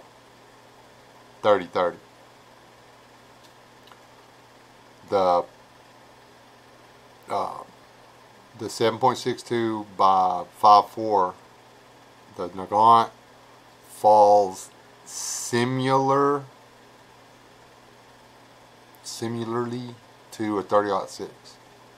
It's not the same, but the falls basically same. Same powder charge, same weight. The slug's a little longer, a little skinnier, but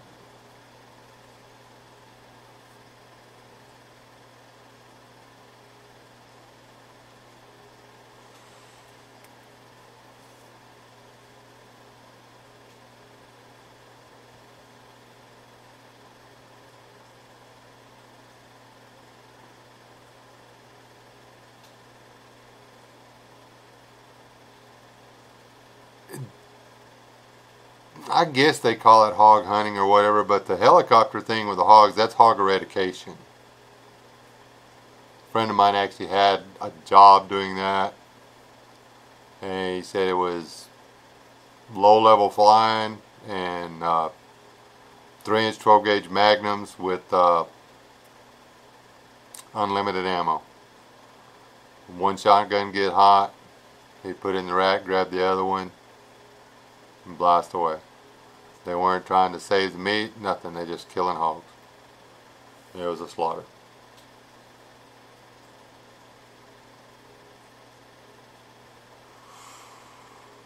You got to be pretty stinking close to take a hog out with double-aught buck.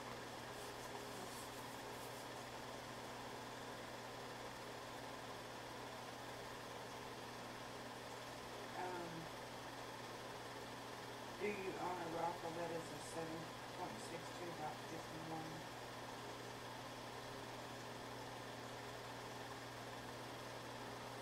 51. No. That's what Just gave us. Trying to figure out what the 51 is. That the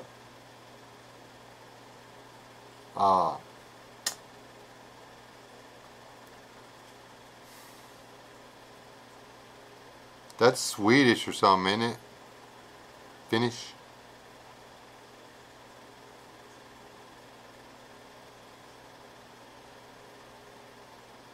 Or is that the, what is it? No, you'd have just called it a 308. I do not believe so. I've got 5.4s and 39s. I got 223 or a 5.56 rather. A 39, a 5.4, a 270, assortment shotguns. Yeah, 308. That's what I thought. British 308. Which is still, that should fall the same. It's going to be a little bit lighter powder charge than the 5.4.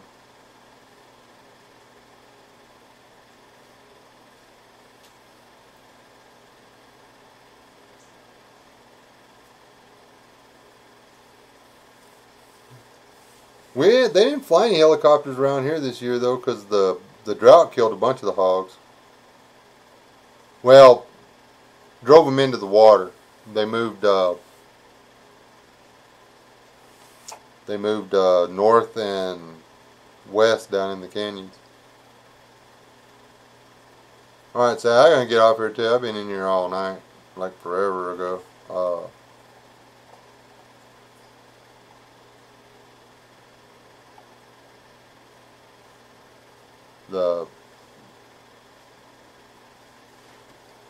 You can buy a 7.62 by 39 in a bolt action, but the amount of money they want for that rifle is stupid. I'm not buying one. I mean, why can't you just make a Remington 700 or Model 77 or something like that, and a 7.62 by 39? Why not? Why can't you?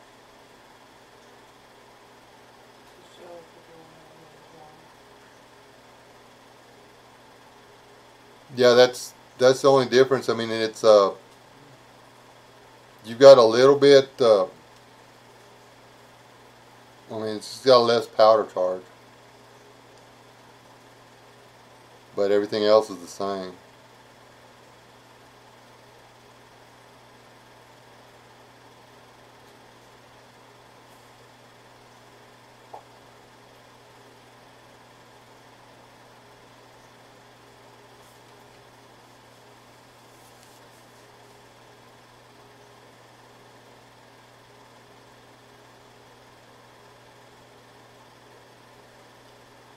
And me personally, I'd like to see somebody come up with a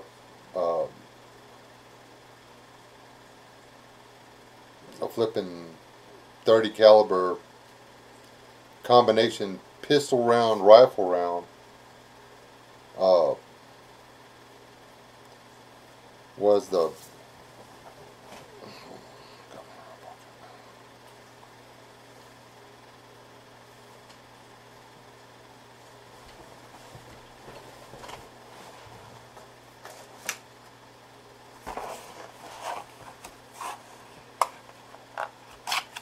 wish I had calipers in here, but I don't.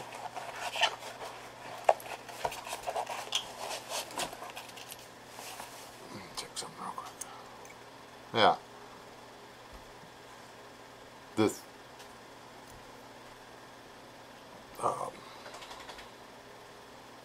223 here. I think it's 223. Yeah.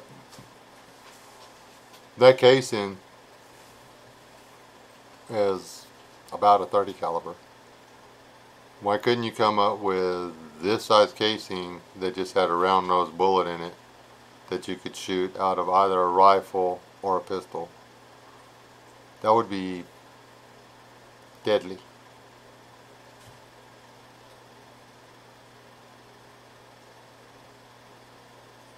Just see. I think the isn't it the M1? Isn't that what the M1 rocking? The original one? One of the little 30 caliber or something like that? No, Mini 13. One in? No. See, I'm not a gun guru. But one of those little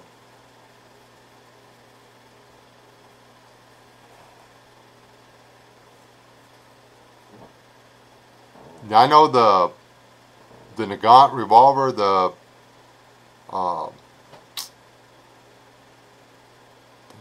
is it? I can't remember the caliber now. Those are totally awesome pistols. When you cock them, the cylinder actually rolls forward and closes the gap between the cylinder and the barrel. So when you let loose the hammer and the round discharges out the barrel, there's no blowout between the cylinder and the barrel. You don't, at nighttime, you don't have this big flare, this sideways flare blinding you. The flash goes out to the front. You don't have to worry about putting, you know, in a trench or something like that, or foxhole or whatever. You don't have to worry about putting your buddy's eye out, you know, discharging your sidearm.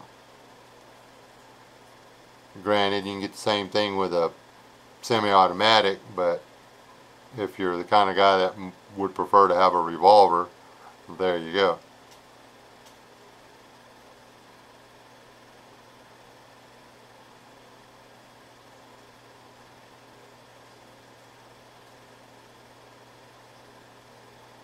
Yeah, but it's neck down to 223. I don't want to poke a hole through something. I don't want to put somebody out of the fight. I want to put meat on my table. And you might get lucky and put meat on your table with this. But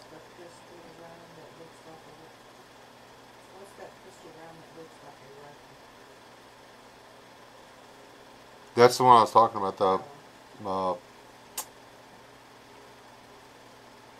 can't remember the caliber of it.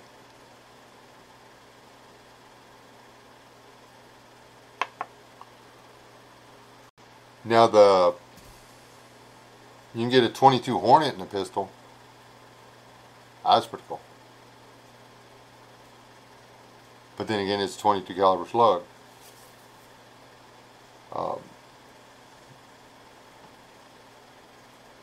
Field and Stream, well, not Field and Stream. One of the hunting magazines several years back did a field test, if you were.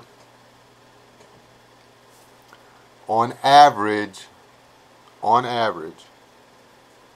to take down a 300-pound wild pig, I think they said, and this is from memory, I could be wrong on this, but I don't believe I am.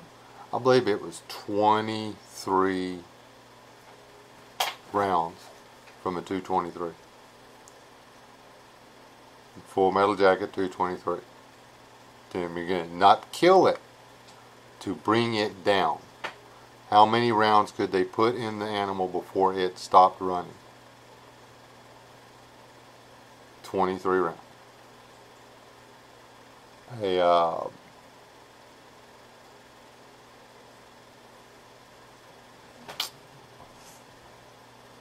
Dang it, I can't remember what the next one was. Then there was another rifle round that it was 11. I can't remember what that was.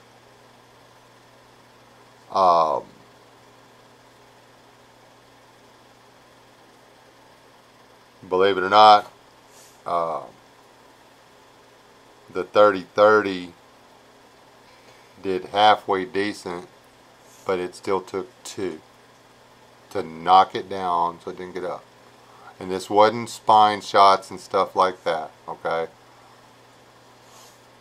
If you can hit a boar in the spine consistently when it's at a dead run, I want you on my shooting team. There's not many of us that can do it, including me. 44 Magnum, 357 Magnum, 1 round.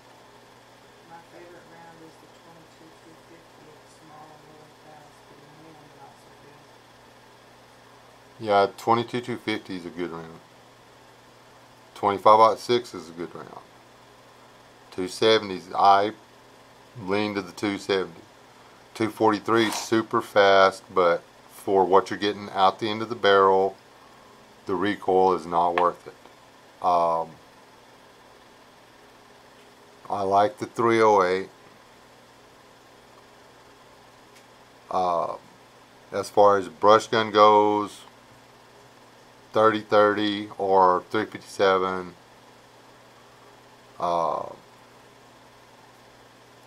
Personal deal. The pointy bullets, any of the pointy bullets, that 270 I got is useless in the brush. It hits a twig, it's going to go anywhere it wants to. And that, you know, a twig the size of a pencil will deflect that slug. You know, it'll move it 2 feet in 10 feet. That bad.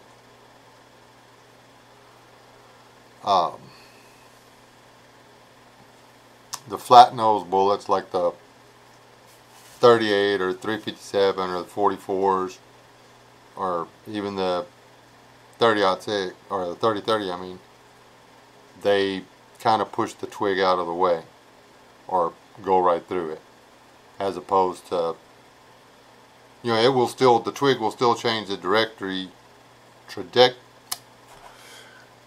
trajectory of the bullet, but not as aggressively as if it's a pointy bullet.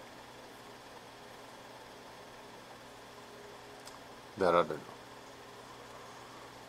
know. 9mm, I think, not this little round ancient dinosaur thing, but the ones you can get that are flat nosed or whatever. If they would make a 9mm rifle round, take take this casing, make it half again as big, shoulder the backside, put a few more grams of lead in the end of it. Put that in a bolt action rifle, you would have something, I think. But I ain't gonna go out and start, I mean, we don't need a new round, honestly. We've got, there's plenty of rounds out there. There's stuff that'll do anything you want it to do.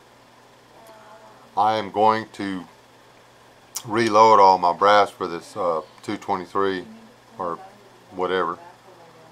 And I don't think I'm going to put another, I'm going to buy the slugs and I'm going to start trying to get all these Full Metal Jackets out of my possession. I'm not going to be shooting at the part that's got body armor on it anyway. So, there you go. I just want a shotgun. Get your passport. Trust me, when you get over here, man, just learn to say "no hablo inglés," and they'll never kick you out. You'll be fine.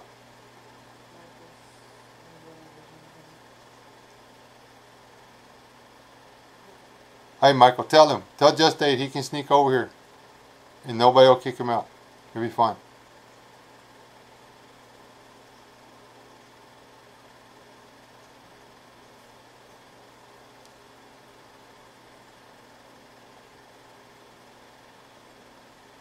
I shot a $3,800 rifle once.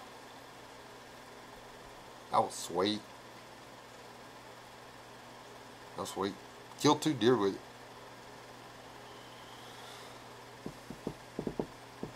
Yeah, I expected it to take my shoulder off, man. It was a 7mm. But it was like Poof. Boop. I mean, giant chunk of lead, flatlining, and just knocking a hole right through a deer.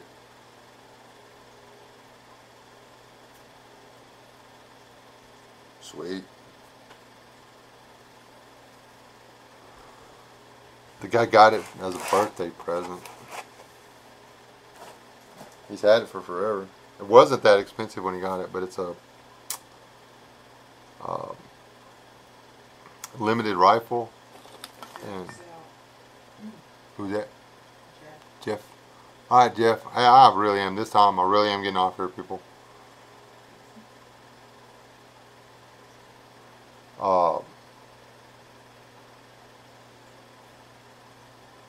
People keep sneaking in. Right about the time I say I'm going to get out of here, everybody starts. And now, look, freaking West Wind's doing it to me now. Oh, he said he's listening and driving. So oh. it's all good. We actually have places to go, people to see tomorrow. We got extra individuals in the house that are going to take more encouragement to never mind. Where's Blondie? Oh, never mind. Yeah, I've got to go put the grandbabies to sleep. You gotta get her out on my lap, maybe. Got to get the boys blonked out right there in the chair. I don't even know. Do we even need to move it? No, he's gonna sleep right there. Alright. Yeah, I need to get out of here, Gray Man.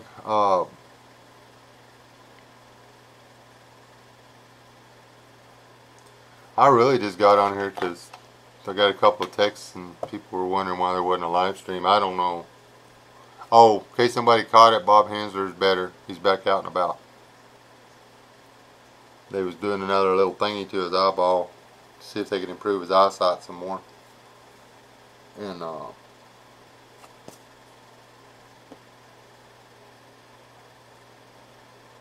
stuff. I hadn't heard anything else about that yet. I think he put out an update video. Seriously, the flies are horrible in the house. As soon as that little girl wakes up from her sleepy time, I'm gonna spank her butt.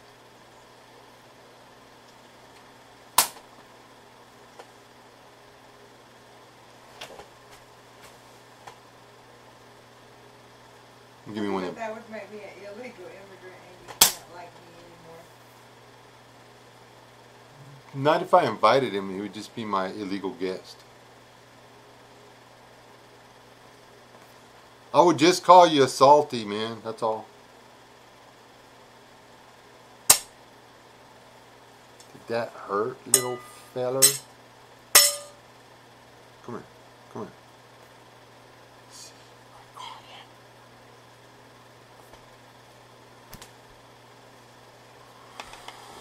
Mark said he has a laser eye technology. Maybe so you What? have to wear glasses though. Yeah, Oh, protein. his Bob Hansler's had nothing but trouble over the past couple years. His retina's detached from his eyes. He's had several surgeries to try to get them back on and this, that, and everything else. He lost one eye completely, I believe. And the other eye he was losing, but they were able to save it. And anyway, the last bunch of videos he did and stuff, he was almost completely blind. I mean, he was way past legally blind.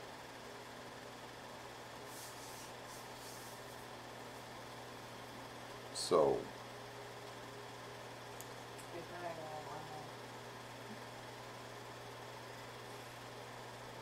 oh, alright. Well, the missus is leaving me alone with y'all, and y'all scared me, so I'm going to get out of here too. God bless y'all. Y'all stay alive, don't die. Feel free to go to my About Me and find my email. If y'all got a topic or something you want me to talk about, just because you email me doesn't mean I'm going to do a video.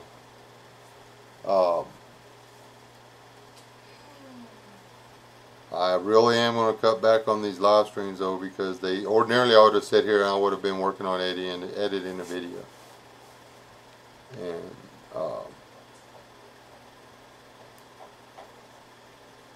I've got to get some self-discipline. Who brought up the discipline? Corporal, was it Corporal something? Brought up discipline. I lack discipline, I believe, as far as live streams go. But anyway, God bless y'all. Stay alive, don't die. Do something righteous by somebody else. It won't hurt you, I promise.